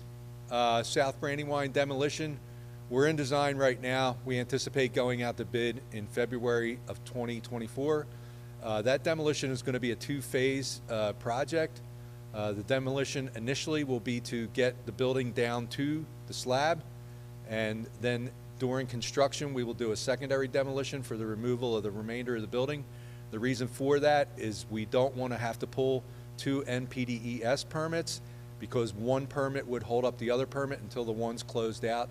So we're doing this with minimal disturbance so that we only have to pull one NPDES permit. South Brandywine environmental bidding will be out in January and February of 2024, and the demolition bidding will take place in March of 2024. The environmental remediation work is tentatively scheduled to take place from April to May 10th, at which time they will turn that back over to the district, and demolition can begin within 2 weeks of that time and will wrap up by August of 2024 to make way for new construction. Scott Middle School currently has a proposed construction timeline of June of 2024, finishing in August of 2025. That is all I have for the update for this month. You will see us on a regular basis, providing more and more updates, keeping everybody informed as to how we're making progress. Are there any questions for me at this time? No questions, but just thanks, Bill, for the timeline. It's kind of surreal to see like it's actually moving. It's no longer like just thought, right? Like it's this thing that's like possibly, maybe, might be in my lifetime, maybe not, I don't know. Right, so it's like, wow, there's like actual tangible dates, and you know, folks will start seeing, even like if it's just demolition, right? It's something, right? We're moving, and so that's pretty exciting. Although I feel like I'm living a constant school construction project from here and my place of employment, but all good. So thank you, appreciate it for the update. Colleagues. All right, hearing none, you're off the hook. Okay, I'm going to turn it over to Danielle Hoffer from Schrader Group Architects for her update. Thank you. Thank you for the introduction, Bill. No, not that fast. Well, you did twice. I gotta stop doing that. Thank you for having us tonight. Bill said that we're involved in multiple projects. What I'd like to do is just feature one tonight, and that's a new elementary school at the former Brandywine Middle School, South Brandywine Middle School campus. Next slide. So I'm going to talk a bit about the progress that we've made over the last couple of months. Bill went through some of the things that they're doing with the municipality. The first thing we wanted to do is really kind of understand the program for the new elementary school. And so that was a meeting sitting down with the district and the building staff and administrators to really talk about what are the expectations for this elementary school? What are the learning spaces? What are the classrooms? What are the administrative spaces? All with square footages associated and numbers so that we got an idea of what that actual total building program was. So the list that's highlighted there is looking at those classroom spaces or learning spaces, the administration and staff areas, community spaces like the cafeteria, fitness and wellness, you have a gym, you have a possible health classroom, performing arts, you're looking at music spaces for the elementary school, and then there's other facility support spaces like your IDF rooms and talking about technology tonight and various entities like that. So that gives us a general overall square footage of the building to work towards. The other thing we did is we took the group on some building tours, and that was done on September 14th. And this is a good way for everybody to actually visualize, immerse themselves in a building to really understand how the flow works, the adjacency of the spaces, the feel that you get when you come into the school with the finishes and the materials, things they like, things they don't like, and talking with the people that are actually using those buildings. You know, sometimes it's hard to understand what it actually looks like in a floor plan. It's really good to actually walk through the building. So we took them on a tour of 3 buildings, Cricket Billet Elementary School in the Hatboro Horsham School District. That was one of our buildings. The Enfield Elementary School at the School District of Springfield Township. And another building that wasn't a Schrader Group project, but that was another good thing to go see, was the Arrowhead Elementary School in the Thackton School District. Things that they looked at, again, materials, branding. In that first slide, you'll see it's kind of a pictorial imagery of what the area around the building looks like. So it's a really good opportunity to get an idea of how a building's put together. Next. The next step was to go through a process, what we call a planning workshop. And really this is an evolution for those of you who were part of the whole master planning process, where we got together in a workshop forum to bring community stakeholders together. We got about 35 to 40 people at this forum. So if you look at the next slide, it was a good opportunity to actually roll up your sleeves and go through the same kind of process that we went through in the workshop process. I'm going to kind of talk a little bit about that tonight. And there you have Dan presenting his particular option in the center there. So next slide. So this was the night. It was about 2.5, I think we went over 2.5 hours.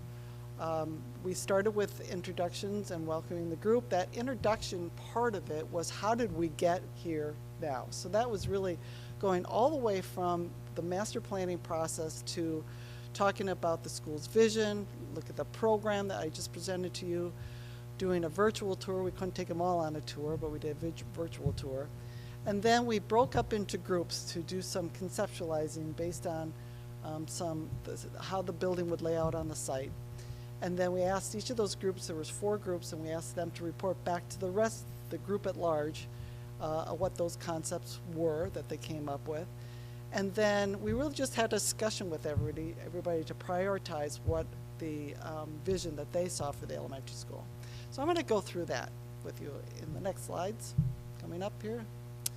So looking at the vision of the school, you know, many of us went to school, public school, in the traditional classroom arrangement based on the industrial age where everybody sat in rows in the classroom.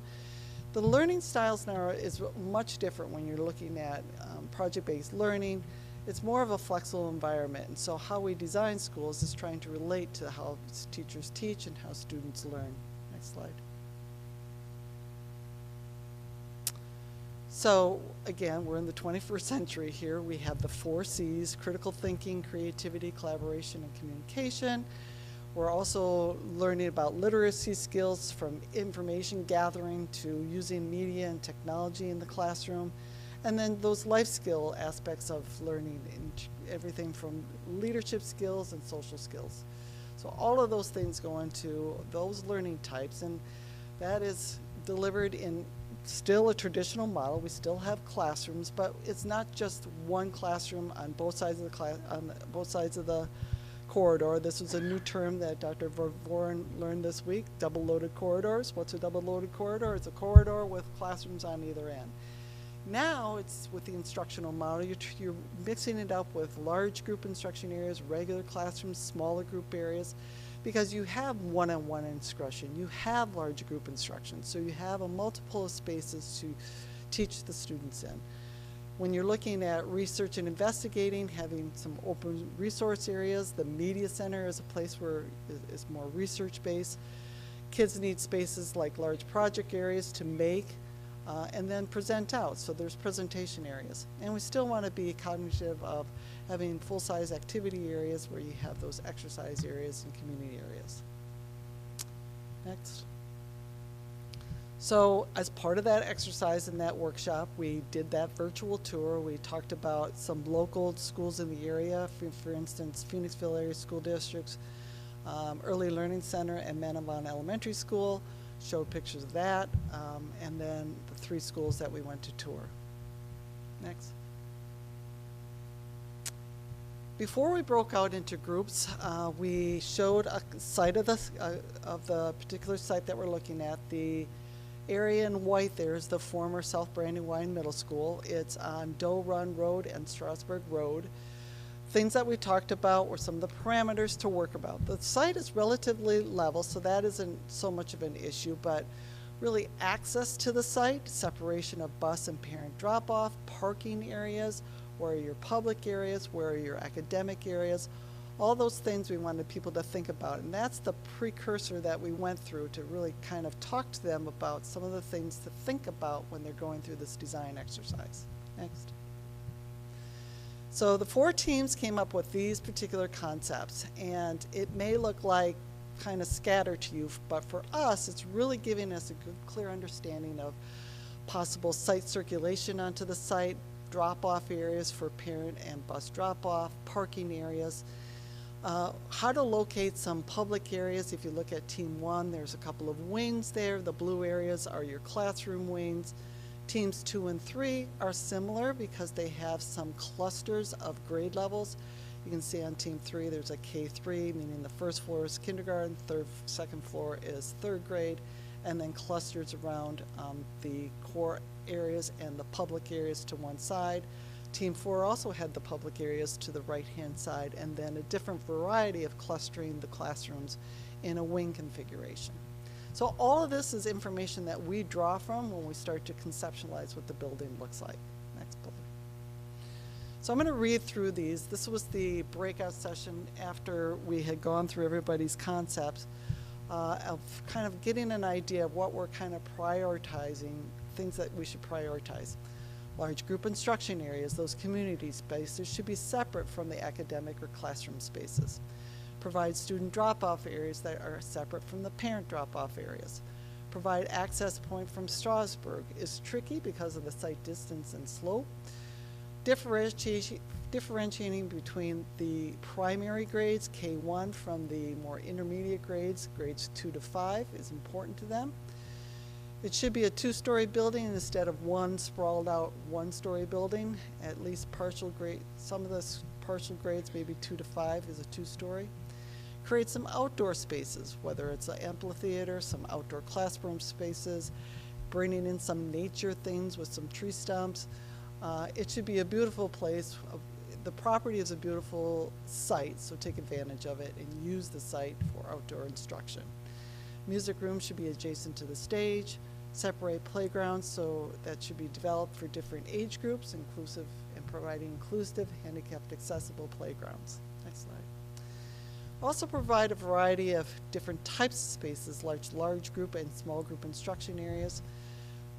At the last bi-weekly meeting that Bill mentioned, we did talk a bit about Rainbow, what works with that building, and how we can reference that as part of a planning exercise for the new school.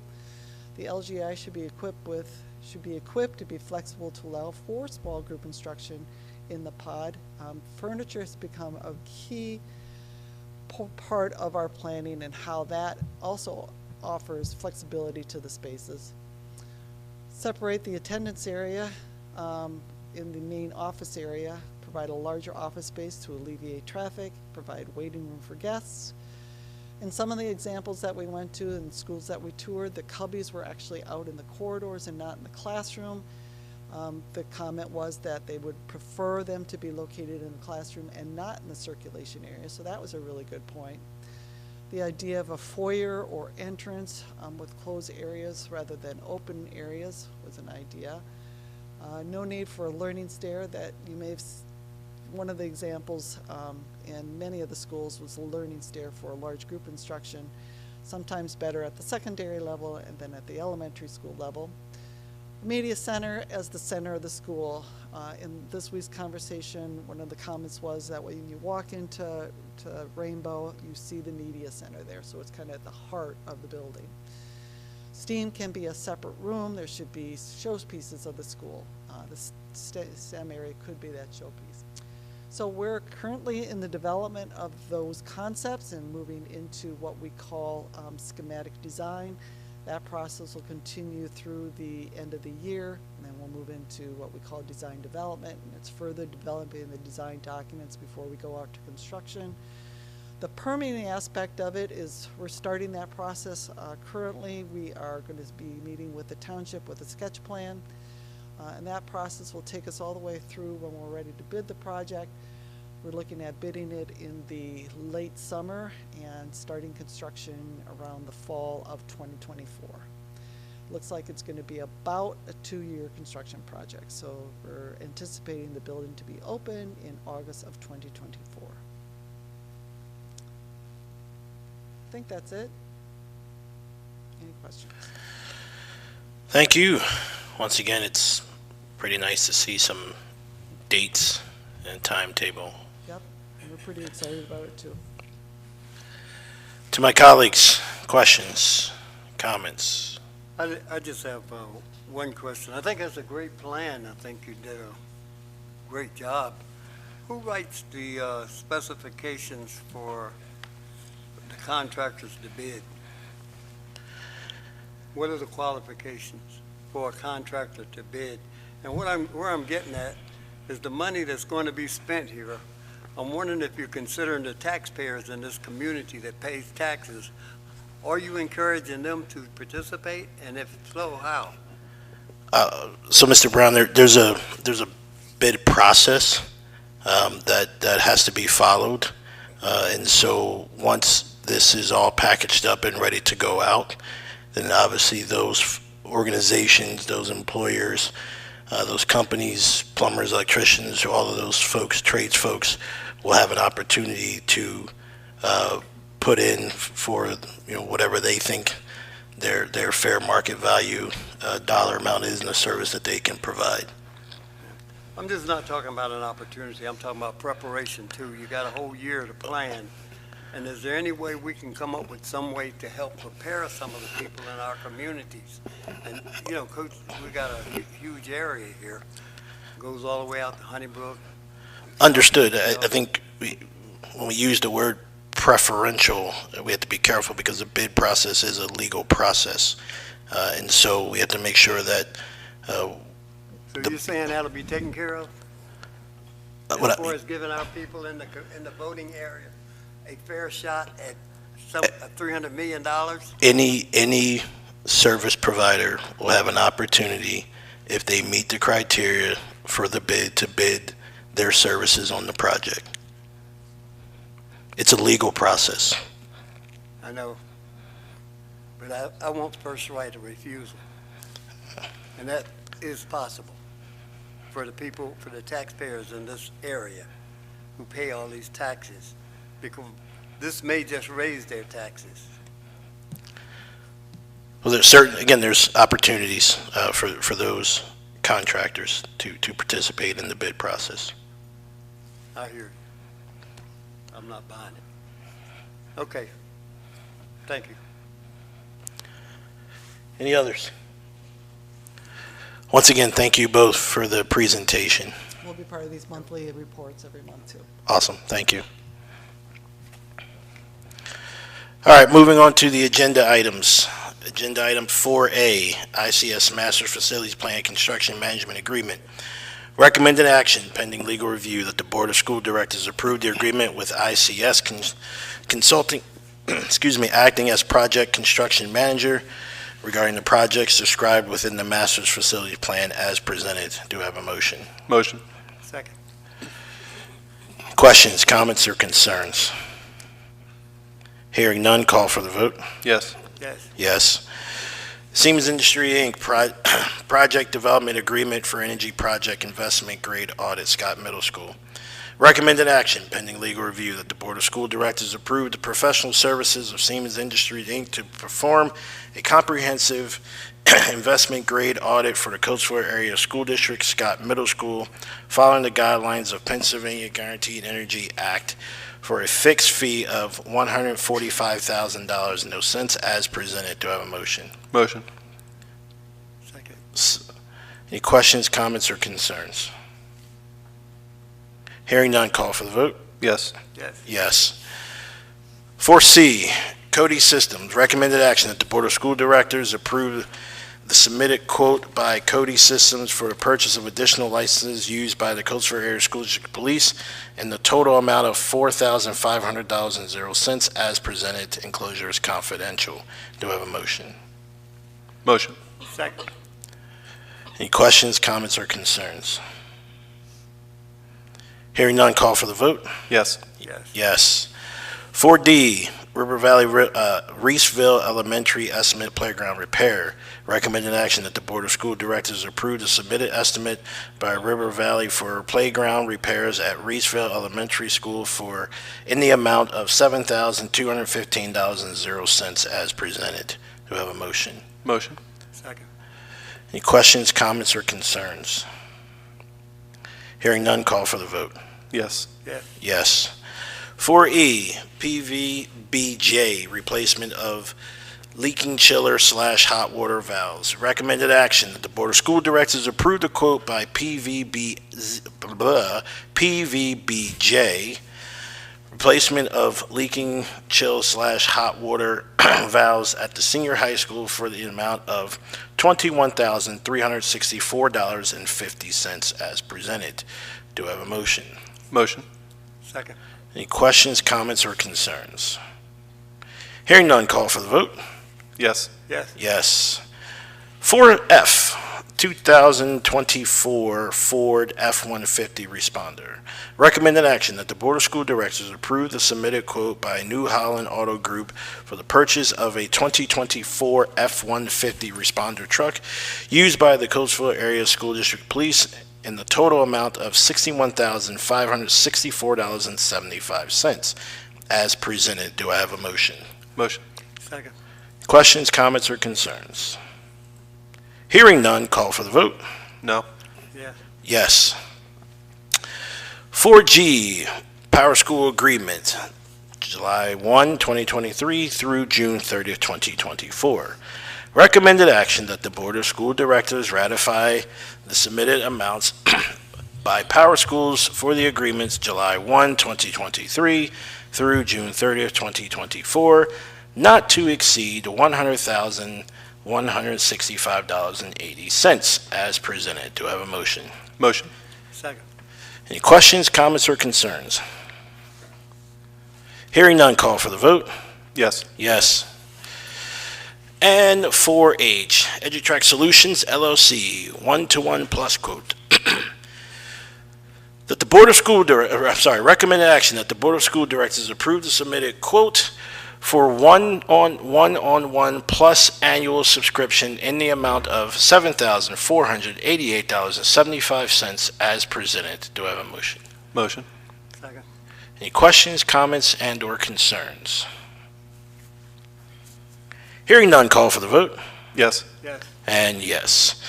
There are no informational items. Any old business? Any new business? We have one public comment, Ms. Lori Shannon Bailey. Good evening. Brandon, you nailed it. In terms of the presentation on the facilities, you nailed it. My sentiments exactly. When I write about, when I talk about student-centered decisions, student-centered care, a student-centered district, that right there is it. So I appreciate your strong words of wisdom. I was right there with you in terms of agreeing with you. So I don't know where we found this man from, but can we get some more like him? Because really it is all about our children, all of our children. And I'm not going to repeat what you said, Brandon, but I feel really good about whatever taxpayer dollars we put into supporting our technology, because we're going to be lost in the dust if we don't do that. So you won't hear me complaining about tax dollars going to technology. And with that, that's all I'm saying about that. Thank you, Ms. Lori Shannon Bailey. Next Operations Committee meeting is Tuesday, November 14th, 2023, and I will adjourn operations at 7:56. Good evening. I'd like to call to order the Policy Committee meeting. First item is approval of the minutes. Recommended action that the approval of the September 12th, 2023 Policy Committee meeting minutes. Do I have a motion? Motion. Second. Any comments or questions? Seeing none, let's call for the vote. Yes. Yes. Yes. There are no presentations. There are no agenda items. There are 3 informational items on ARs. If there's any old business, any new business. Yeah. Becky? Yep, go ahead. I'm sorry. Can we discuss board operating guidelines moving forward? Can we put that on the agenda for next time? Sure. Awesome. Great, thank you. Not a problem. Public comment. No public comment. Our next meeting is Tuesday, November 14th, 2023, and I will call for an adjournment at 7:57. That might be the record. Well done. Call the order. You guys got me all messed up. I'd like to call the order the Coatesville Area School District Special School Board meeting for October 10th. Reading of the mission statement. The mission of the Coatesville Area School District, rich in diversity and committed to excellence, is to create innovative educational experiences which are funded by the taxpayers, supported by the community, delivered by dedicated teachers and administrators to ensure all students will become responsible, contributing global citizens. Advisement. By notice of the board president, board members are advised that all votes shall be regarded as roll call votes. The minutes shall also note that public notice was given for this meeting in accordance with Act 93 of 1998, Section 1. School board meetings shall proceed in accordance with school board policy. Madam Secretary, please call the roll. Rob Fisher, Mr. Fisher is to be excused. Brandon Roan, Present. Marvell Brown. Here. Holly Charest, Here. Andrew Finkbonner, Here. Becky Harlan, Here. Jennifer Schott, Steve Wilson, Liren Yako, Here. And can we all please rise for a moment of silence, followed by a salute to our flag.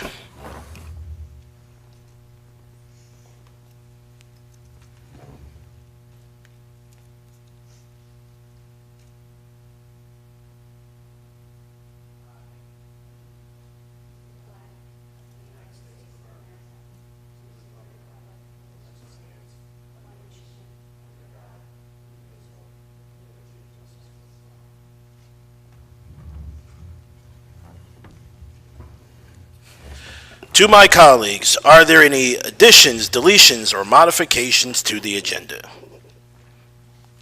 Hearing none. Public comment on agenda items. Thank you. Ms. Lori Shannon Bailey. Okay. Moving on to motion for items for approval. 4A, adoption of consent agenda. Committee meeting action that is considered routine to be enacted under one motion unless removed for a separate action upon board requests. The purpose of the consolidated motion is to expedite governing board action on all consent items, which are not held for discussion. Items that have been held for discussion by the governing board will be enacted upon the time the item is discussed. With that being said, are there any? I have no removals from consent. Do my colleagues have any removals from consent agenda? Yeah, Mr. Rowan. Yes. Can we remove under Education Committee letter A? Stand by. Let me get to the right place here. Under Education Committee, letter A. Yes. Please. All right, that's financial, education. And are you referring to the Valley Forge Educational Services? Yes. Okay.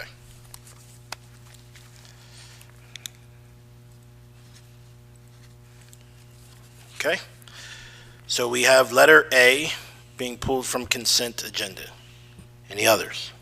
Mr. Rowan? Yes. I would like to remove letters D, E, and F. Under what section? Sorry, education, please. Education. D, Student Code of Conduct. Yes. E, Power School. Yes. And F, Power School. Yes, sir. Okay? Mr. Rowan, I'd also like to pull letter I under Finance, Assistant Superintendent Agreement, simply because this is an administrative board contract. For a roll call vote, please.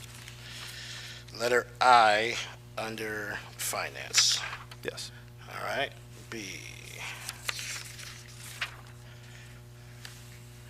Okay. All right. Hearing no others. Okay. So I will call for a motion on the consent agenda items with the exception of those that have just been announced and pulled. Once again, motion on I need a motion for consent agenda items. Motion. Second. Madam Secretary, call for the roll, or vote, sorry. Brandon Roan. Yes. Andrew Finkbeiner. Yes. Becky Harlan. Yes. Holly Charest. Yes. Steve Wilson. Lear Nyako. Yes. Harvell Brown. Motion approved.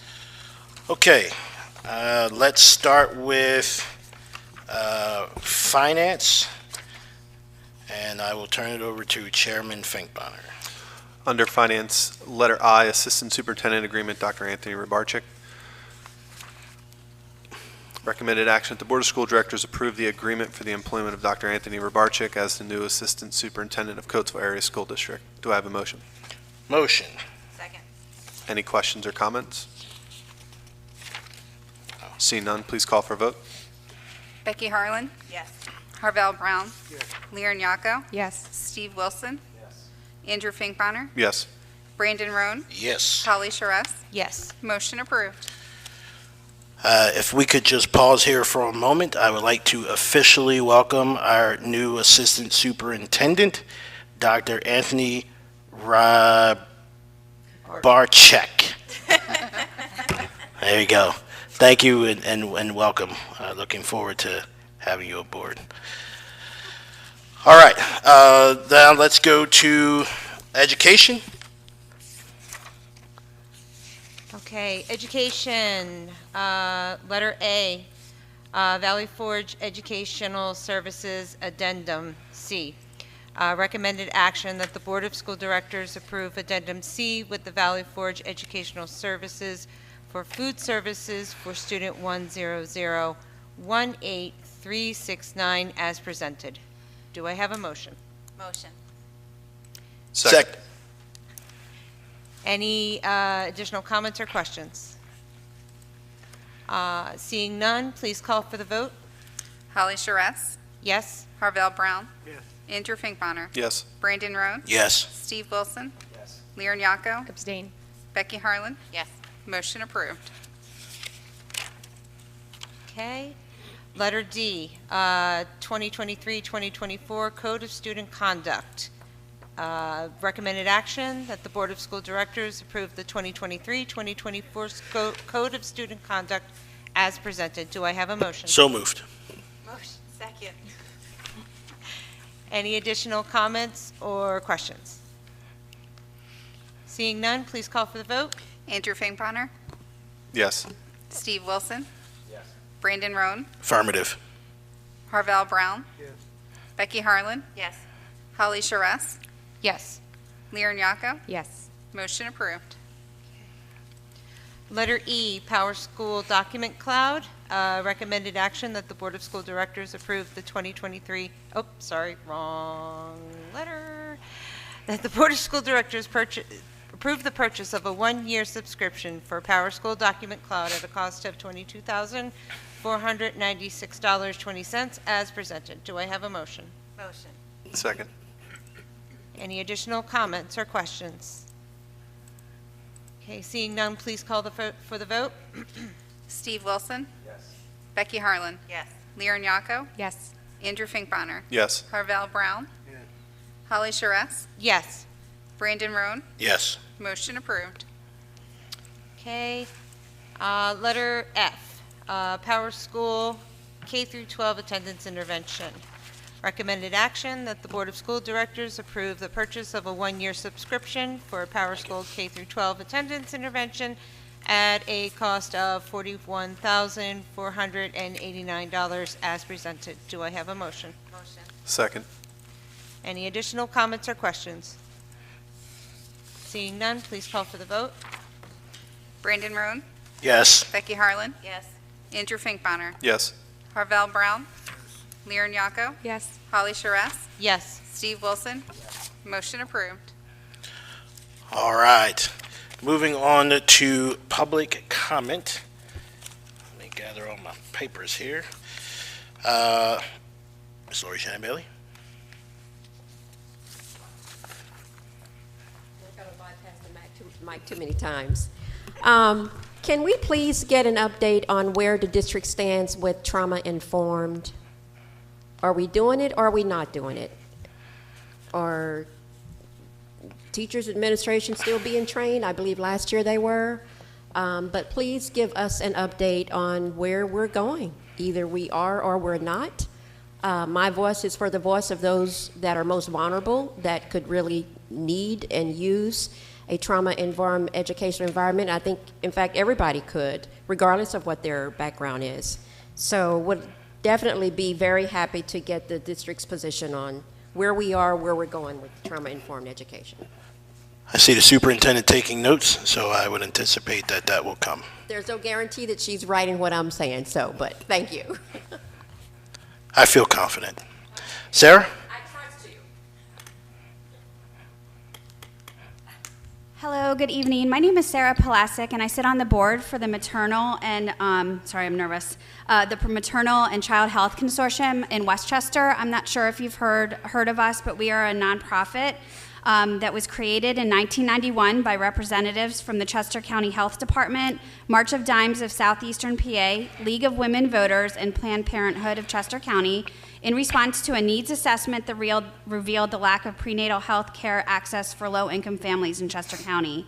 In 1995, with funding from the Robert Wood Johnson Foundation, we started providing Healthy Start services with prenatal case management for pregnant and parenting women, soon adding a bilingual public benefits enrollment assistance initiative, Family Benefits. In 2006, MCHC launched the Family Center program to bridge a gap in kindergarten readiness services in southern Chester County among low-income families. MCHC's mission is to advocate for and empower prenatal and parenting families to achieve healthy beginnings and a bright future through a caring culture of service. Today, we have expanded our programs and continue to reduce risk factors for health challenges and provide a continuum of care for upwards of 5,000 women, children, and their family members every year. Our website is cccmchc.org. And if you would ever like one of the board members to come, or staff members to come and do a presentation for the board or any of your schools, I feel that it's important for anybody in the community to be aware of MCHC services. First and foremost, parents and guardians, hospitals, social workers, community leaders, superintendents, principals, school-based counselors, churches, and any other local community leaders that that feel that this is important for families, with the ultimate success of, although it starts at prenatal, they do have services all the way up through high school. So if you would like to contact us, the executive director is named Milena Lons, and she is a real leader in our community. Thank you for having me. Thank you. Are there any other additional board reports? All right. Hearing none, I will entertain a motion for adjournment at 8:10. Motion. Second. So we adjourned. Good night.